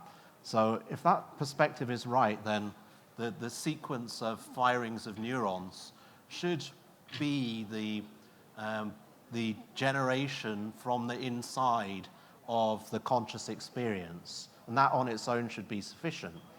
And I want to push back personally on the idea that consciousness is skull-bound in this way, so that the predicament of the brain is that it just has these registrations on the senses of physical energies and has to make guesses or inferences about what those registrations on the senses mean. And I think that embodiment and situatedness in the world, our being in a milieu of affordances, gives us a different perspective to that. So what's at stake here are particular philosophical assumptions, and that idea that the sequence of neuronal firings is sufficient for consciousness, I think is based on a metaphysical picture, actually. And there are other metaphysical pictures, so we don't need to buy into that idea of where consciousness comes from. In fact, I think we should not. Maybe I want to add that we pitch a question, so maybe you go for the truth of...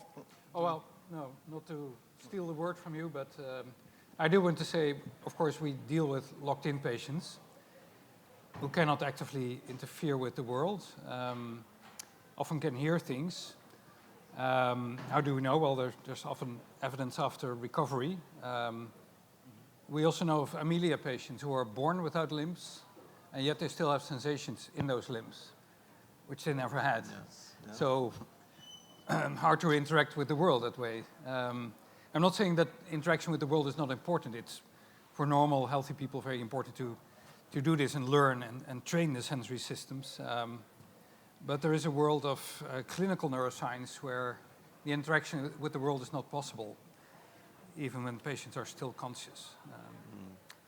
Just to make that point. But I know the arguments, and I've read your paper, so I know how you push back against the alternative view. But no, I think there's more to be said and a longer discussion to be had. I'm not sure if now is the time to do it, but okay. So we pitched one question. I even took notes because it's hard to make, so sorry if I'm not clear.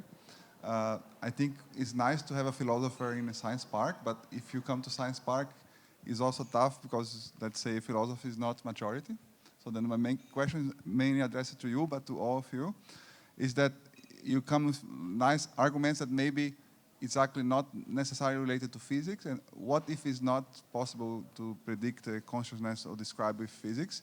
And to try to make peace, there is a way, like we discussed, like there is this Gödel's incompleteness theorem that if you have like any system that's capable to expressing arithmetic, making operations like the brain, this theorem say that there are propositions that you cannot explain with the system itself.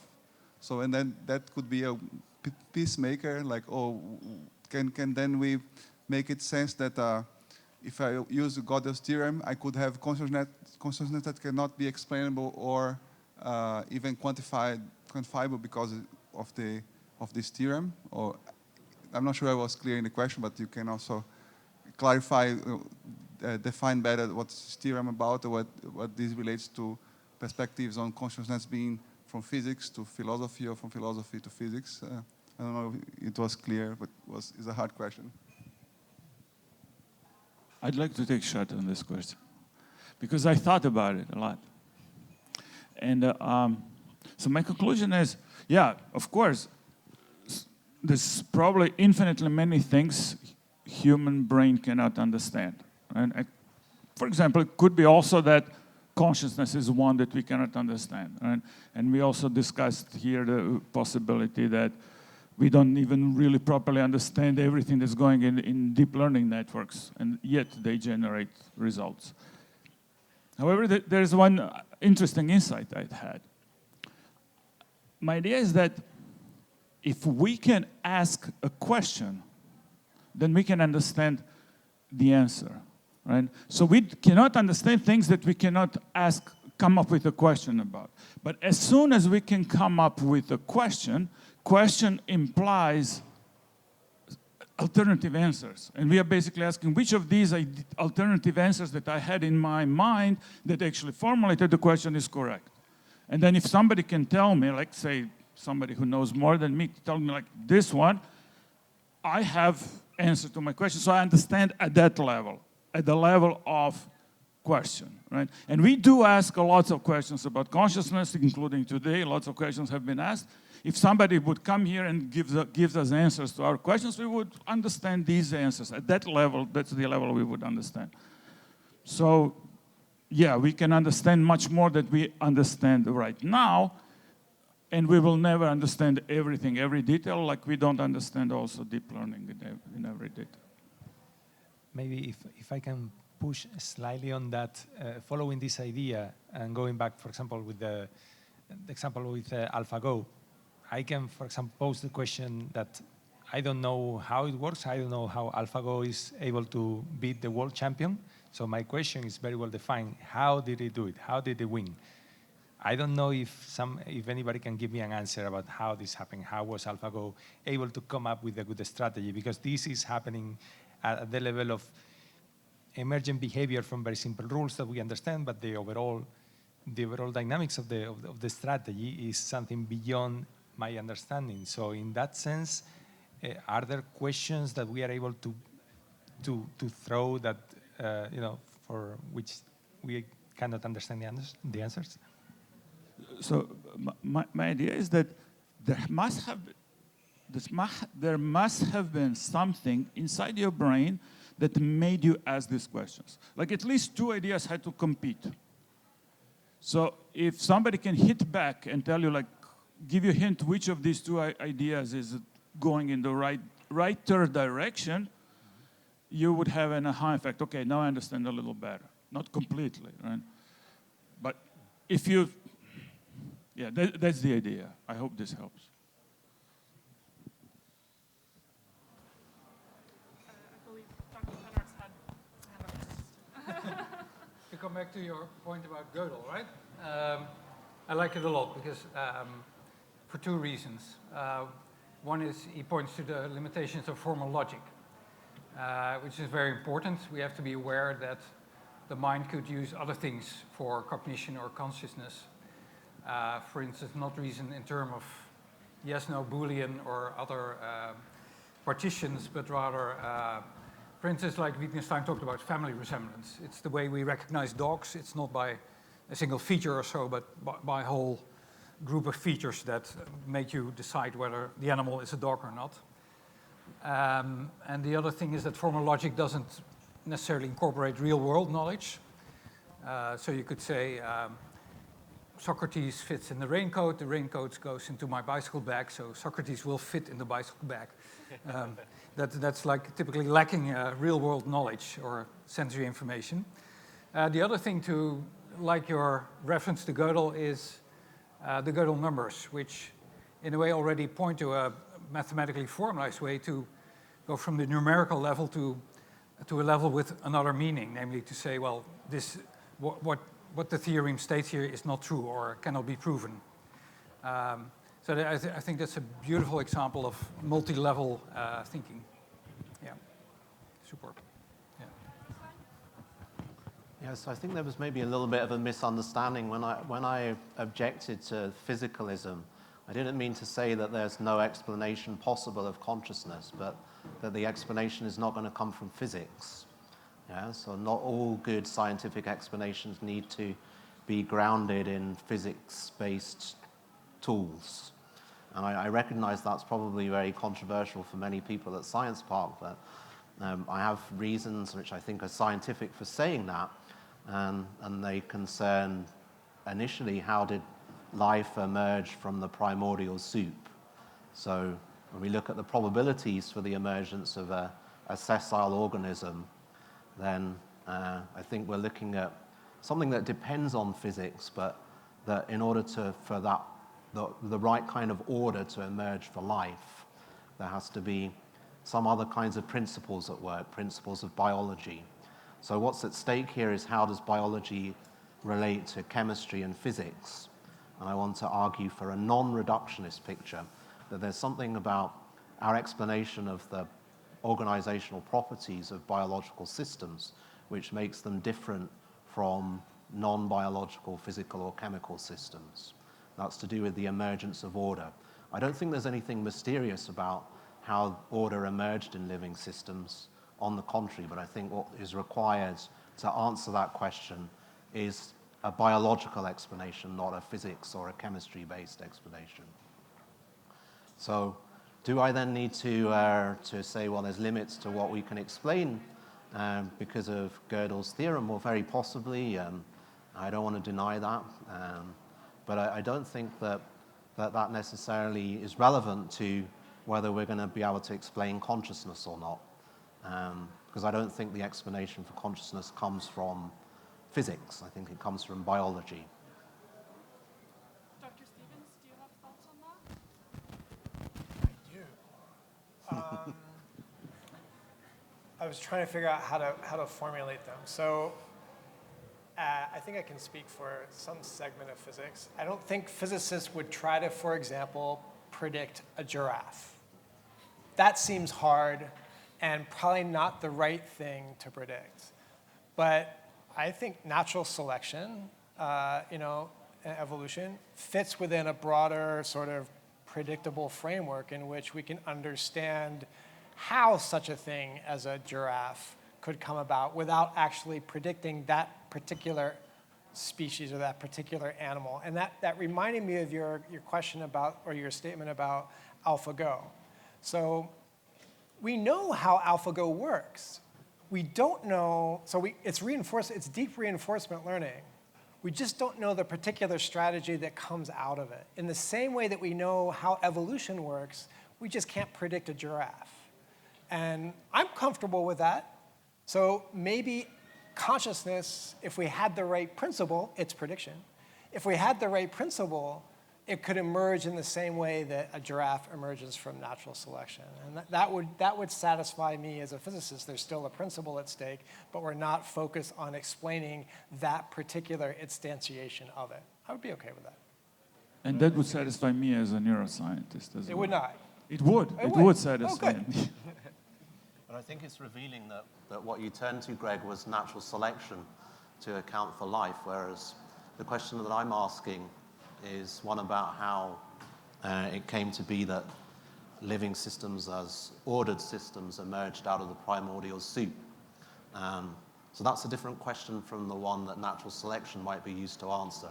It's a question about how it is that certain systems emerged that are self-producing, self-individuating in terms of their organization, that exhibit what's called operational closure or organizational closure.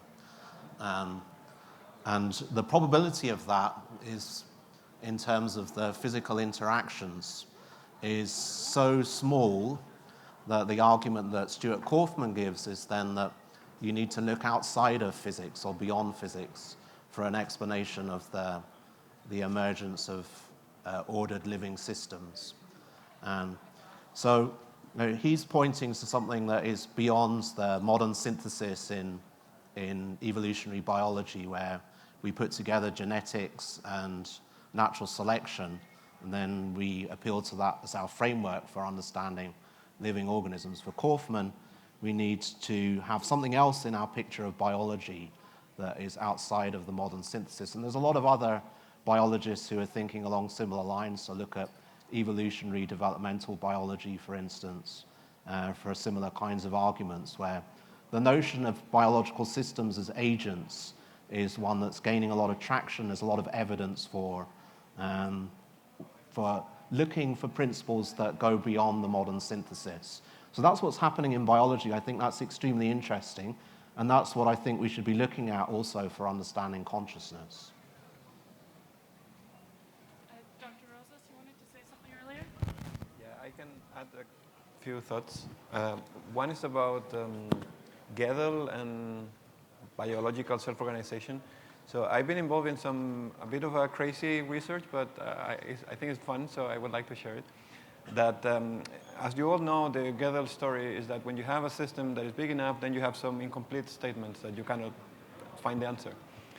But you could have an oracle that brings you the answer to these things that cannot be answered. And then it feels that you are completing the system. But what you can prove is that this complete system has new statements that are incomplete.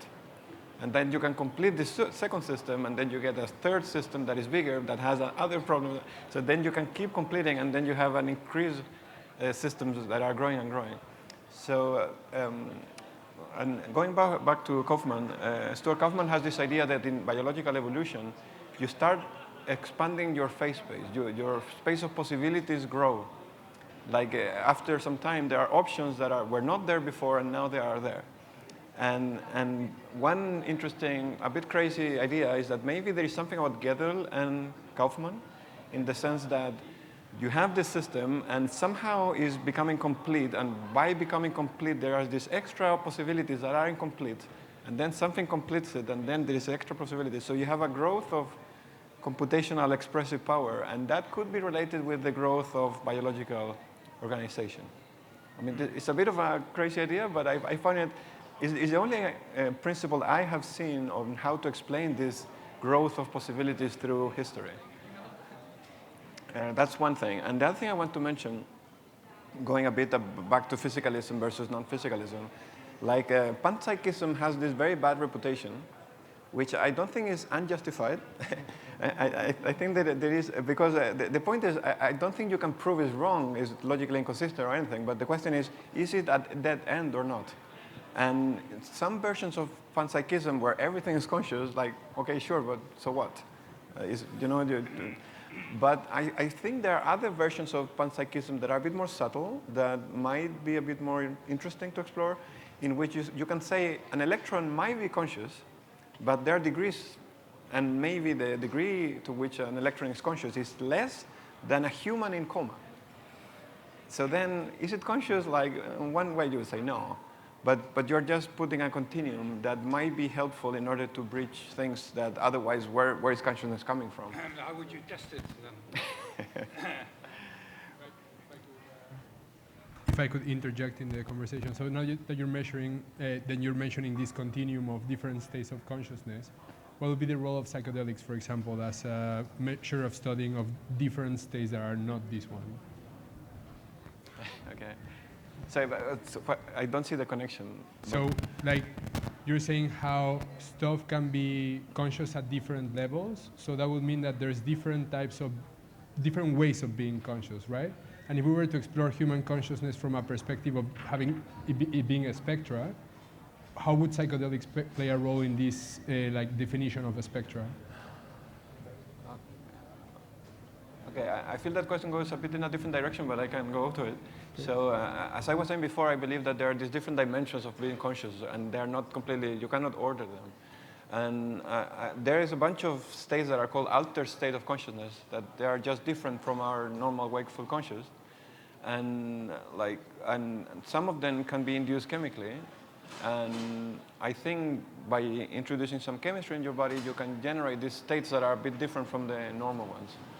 And now there is a whole industry trying to explore if they're helpful for something. And it seems they are to some degrees within some constraints. So in my view, psychedelics are very useful scientifically to study consciousness in an experimental way that is controlled. So, because you could say also deep states of meditation are also an altered state of consciousness, and we could study those. But there are like very few people in the world that can get really into those states. So to study them is very complicated. You have to find these people that go to the mountain and bring them to the lab, etc. But psychedelics are easier. They're not so easy because they are still illegal. But if you find the right licenses, you can do experiments, and they can be useful to, classic science, poke the thing and see what happened, and measure and try to find something. Is that? Does anyone have any follow-up? Well, maybe just to mention that, as explained by other people, predictive processing would explain the actions of psychedelics in terms of a disrupted bottom-up sensory inflow into the cortex and relative predominance of top-down input that stands for imagery, let's say hallucinatory elements, but also a partial dissolution of distinction between the sensory modalities, where like with LSD, audition might also elicit visual hallucinations and so on. That remains to be tested, but it's certainly used as proposed by Chris Frith and others in the explanation also of hallucinations in schizophrenia.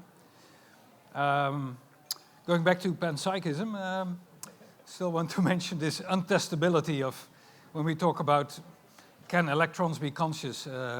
It's a problem that we see in IIT, integrated information theory of Tononi, where even at the level of interacting elementary particles, there should be some consciousness as a measure by the interactions, phi. But the question is how you would ever test it, and whether or not consciousness becomes a kind of meaningless term if it applies to almost everything in nature. So, Yes? I'm not I actually don't have a direct reply on that. I basically have something that, I don't know, if time permitting, it might be interesting to just touch on the connection between society and consciousness, because it's something that has been mentioned before, but perhaps I would like to hear your opinion about the importance of the embedding. So we have been talking about embodiment before, but the impact of having a member in a society, how does impact the emergence of consciousness? Perhaps it's not necessary for an individual to be emerging in society with other individuals to be conscious.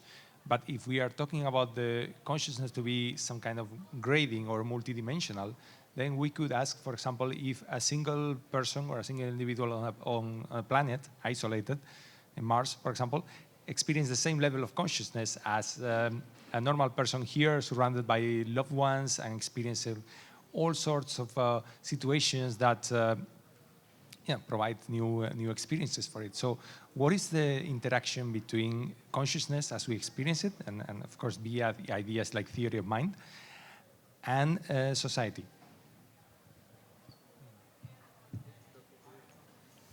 Dr. Kiverstein? It's a super interesting question. Can you hear me? Kind of.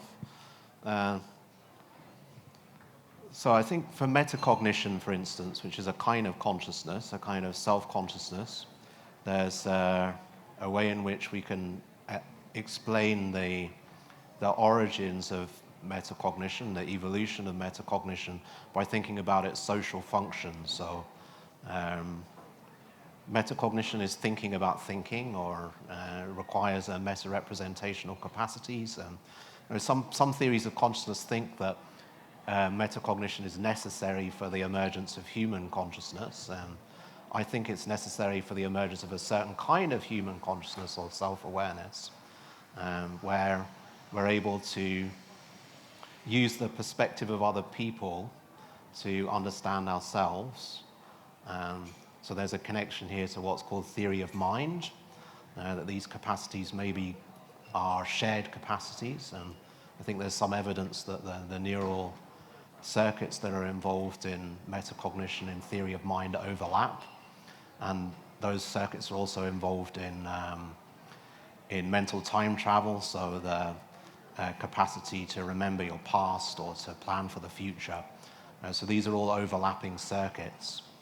So how did it come to be that we have a system that's set up to do theory of mind, metacognition, mental time travel?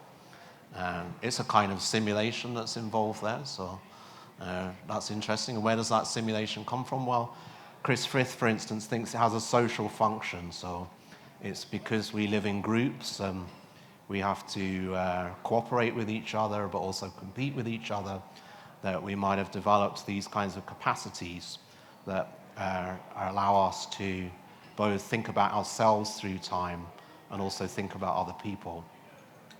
So I'm not sure if that's quite the direction that you wanted to take things, but I do think that there's an important relationship between certain functions that relate to consciousness and social cognition. And precisely linked with one of the issues that we have discussed before, and was whether consciousness has a function or not. And it seems to me from what you're saying that a better social embedding and communication with other individuals in the society is something for which consciousness might be particularly useful. Oh, well, I have a view that everything that we see in behavior has a function, because I take a kind of teleological stance on behavior. So the idea that the consciousness could be an epiphenomenon or have no function, I would want to strongly resist and say that given the ways in which affect and consciousness are tied together, and actually I would say cognition and affect as well, it doesn't really make sense to think about anything that goes on in human behavior without bringing in purposes, goals, motivations, needs, and so on. All right, Dr. Rosas? I want to playfully push back against function because I believe that biologists are obsessed with function for good reason, and maybe you could even define that the domain of biology is to understand what has function, and whatever has no function is not biology. But the problem I see with that is that people in biology are very strong-minded believers, that most of what I have heard, that like every instance of playfulness has a function. So we never play for playing. We always play because that after brings something. Like, for example, infants play because they are learning social cues and whatever. So everything that is not functionally is brought later function. And I think you can always do that mental gymnastics. But at some point, I feel that the view of society becomes a bit distorted, because then, like, you cannot do nothing for its own sake. You always do it because there is this function, and you know. So I think it's helpful to take a step back and think things from the functional perspective is very useful. But I think it's a lens from which you can inquire things, and not everything needs to have a function to be real. And maybe exploration, I usually think of this as exploration and exploitation. So in biology, exploration makes sense to the degree that leads to later exploitation. And I don't think that's objectively true. I think that's a way of seeing that leads you to think like that, but I think these two things are equal. And we should regard exploration as important as exploitation. And not doing it, I think it brings a lot of social imbalances. So people get obsessed with overproductivity, et cetera, et cetera, et cetera. I would like to give the word real quick to Dr. Stephens, because I feel like you study behavior and society, and especially maybe connected with your experience in Okinawa with octopi. Oh, experience in Okinawa. Well, first I wanted to say, surprisingly, I think I agree with yay. So the idea that by whatever we think of what consciousness is, if thinking about it and being more aware of yourself produces greater empathy for others, then I think we live in a world where this empathy is unfortunately too low. And our world is driven by technological changes that don't have this empathic kind of component, that don't think about the impact of the technologies on others. So I think anything that we do on our own awareness that leads to this sort of stronger empathy is going to be a huge societal benefit. It happens that my research group has a presence in Japan and in Amsterdam. I'm not sure how to link that to consciousness. So, social interactions. To social interactions. I'm not sure how to link it to social interactions. I have a question to you related to this, and also after Jorge's question, because so far we discussed consciousness in an individual level, like maybe from microscopic to macroscopic, how the neurons interact to reach to conscious level. And when you think about society, whether there is a way either to define or measure consciousness in a group level, like in terms of in complex systems, we call about collective intelligence. As a society, we develop and produce much more things than we do alone.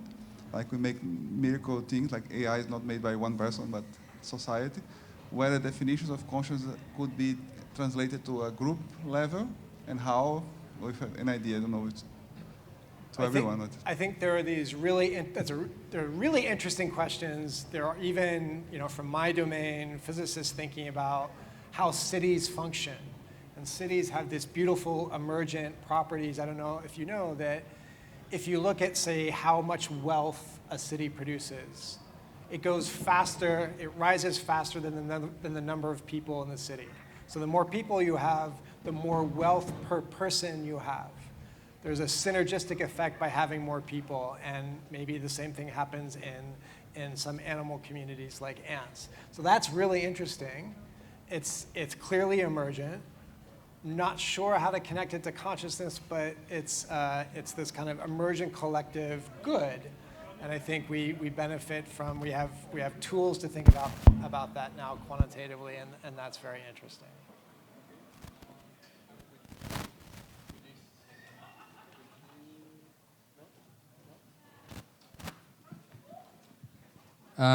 So with this, we're gonna conclude the discussion. We're gonna open the to audience questions. So if anyone has a question they really want to ask, and with that, we will start concluding.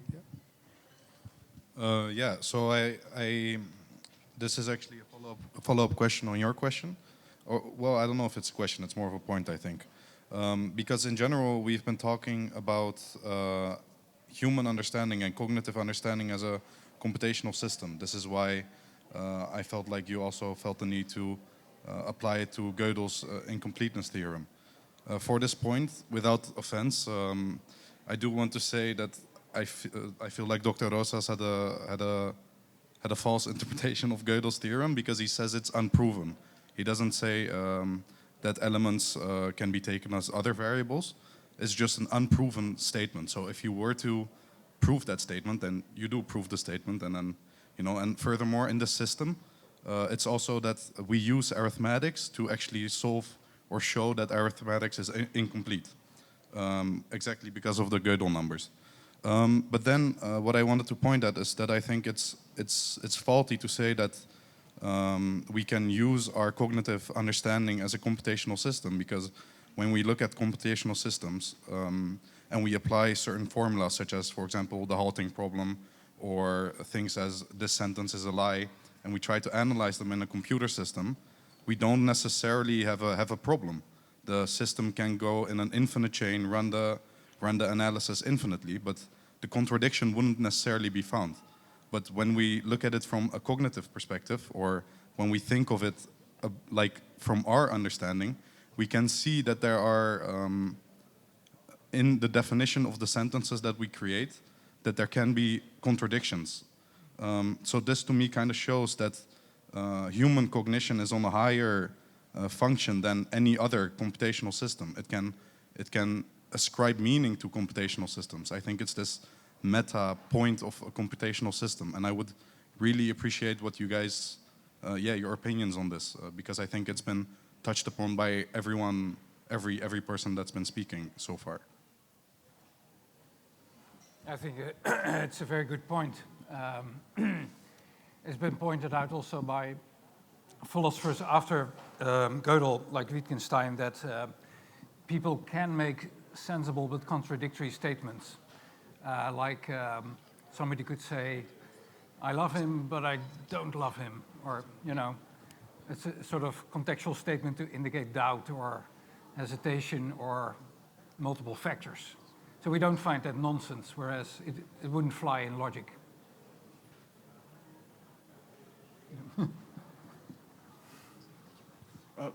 I could just add that our minds are not, of course, not logical. We don't look for 100% accuracy. We just pick whatever fits best. And for that reason, we often accept all of these inaccuracies or contradictions and keep one part that makes sense, and we work with that. And that's how we go. That's how we explain the world. That's how we created science. Physics started with physics. Like, this makes sense. Like, what is left? What is unexplained? Now let's build chemistry. What remains unexplained now? Let's build biology and so on. And there's always something left at the end. We ended up with consciousness unexplained. So, and we are fine with that. We are not limited by this logical structure. We just pick up whatever fits. It doesn't mean that we are correct, and it doesn't mean that we do things right and accurately, but works to a degree. Yeah, if I may, I have two questions that are a bit different. But the first is, has anyone theorized that consciousness only exists at the quantum level? I mean, there's been a lot of discussion of physics and materialism, but perhaps consciousness is actually an emergent property that it's only at the quantum level. Secondly, there's been a lot of discussion of philosophical zombies, bacterium, and crabs, and all sorts of things. But to me, consciousness is also, I mean, I might be a bit extreme, but I believe that it's actually exclusively a human characteristic. And that may be, I don't know where anyone stands on that. But also, I mean, language hasn't been talked about at all. But like, to me, consciousness and language are pretty tied concepts. And just being self-aware, I mean, that's maybe a classic definition of consciousness. So maybe I'm a bit of a classicist. I'm coming from that background. But yeah, even if it's not your position, but what is the literature or the history of philosophy in that realm? I can respond to that quickly. So I don't think quantum mechanics is going to take us anywhere when it comes to explaining consciousness. As I already, I think, have clarified, I think a biological explanation is where we should be looking. And about language and consciousness, I think that's a very interesting point, but language is often used to measure consciousness because we rely on verbal report, for instance. And there are no report paradigms now which people use in cognitive neuroscience as a way to try to investigate phenomenal consciousness without assuming that it is what's called access consciousness, or it requires the kinds of cognitive capacities that are involved in verbal report. So it's a big question in the science of consciousness about whether we should think of that relationship between language and consciousness, where information is made available for verbal report, as something that's necessary to consciousness or not. Can you have phenomenal consciousness without that kind of access? I think that's a very interesting question.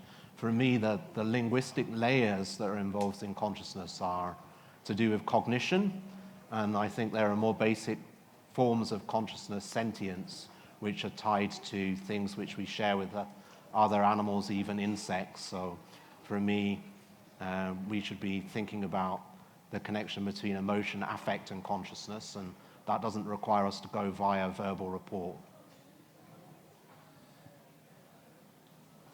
Thank you, by the way.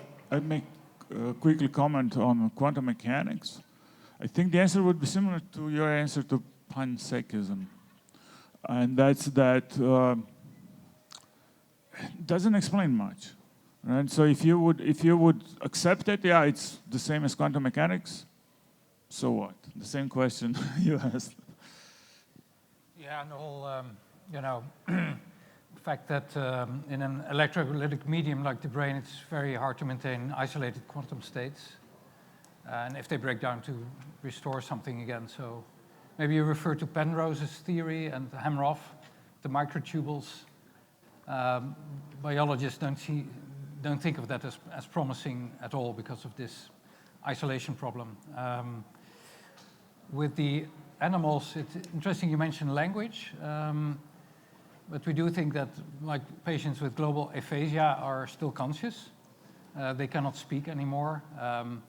Vice versa, there can be language production without consciousness. For instance, in some epilepsy patients who go unconscious, but they still babble. So there seem to be dissociations. It's a key topic, though, because, like, if you take Peter Caruthers, he thinks that there are only conscious beings if they have language, and so he has no problem with the bioindustry or all kinds of pain incurred upon animals in the bioindustry. So it is of some consequence. Yeah. Okay, thank you very much. We're going to go with the last question, and we're going to conclude. Funny enough to mention quantum mechanics, because actually my question is semi-related to quantum mechanics, because a lot of the rhetoric that I feel like we heard today about the unification of a definition of consciousness and like this theory of consciousness reminds me a lot of the rhetoric we have about the theory of everything, the unification theory, the proposals we have currently, M theory, quantum loop, superstring, etc. And what we the rhetoric really reminds me of kind of our physics understanding pre-quantum mechanics, where we had this notion of, okay, a breaking down of understanding as we got smaller, or this kind of missing component that I hear also is something missing in quantum, missing in consciousness. And so I'm wondering, if theory one was tied to quantum mechanics, but you already answered that, or if there's just something missing from a physics level like quantum mechanics, some kind of missing physics component, as a non-physicist, by the way. Can I take that one first? So it's really interesting that you bring this up with other kind of, I think string theory, origin of physics, and consciousness, they're just both really big questions. They're both very abstract. String theory is a little bit more advanced, actually, because they have mathematical models.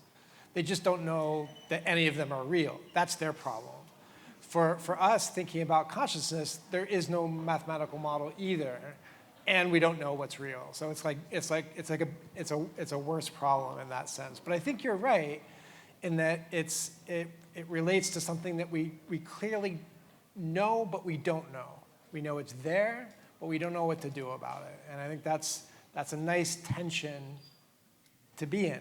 It may last for a while. We may figure it out relatively soon. Who knows? But it's certainly a tension.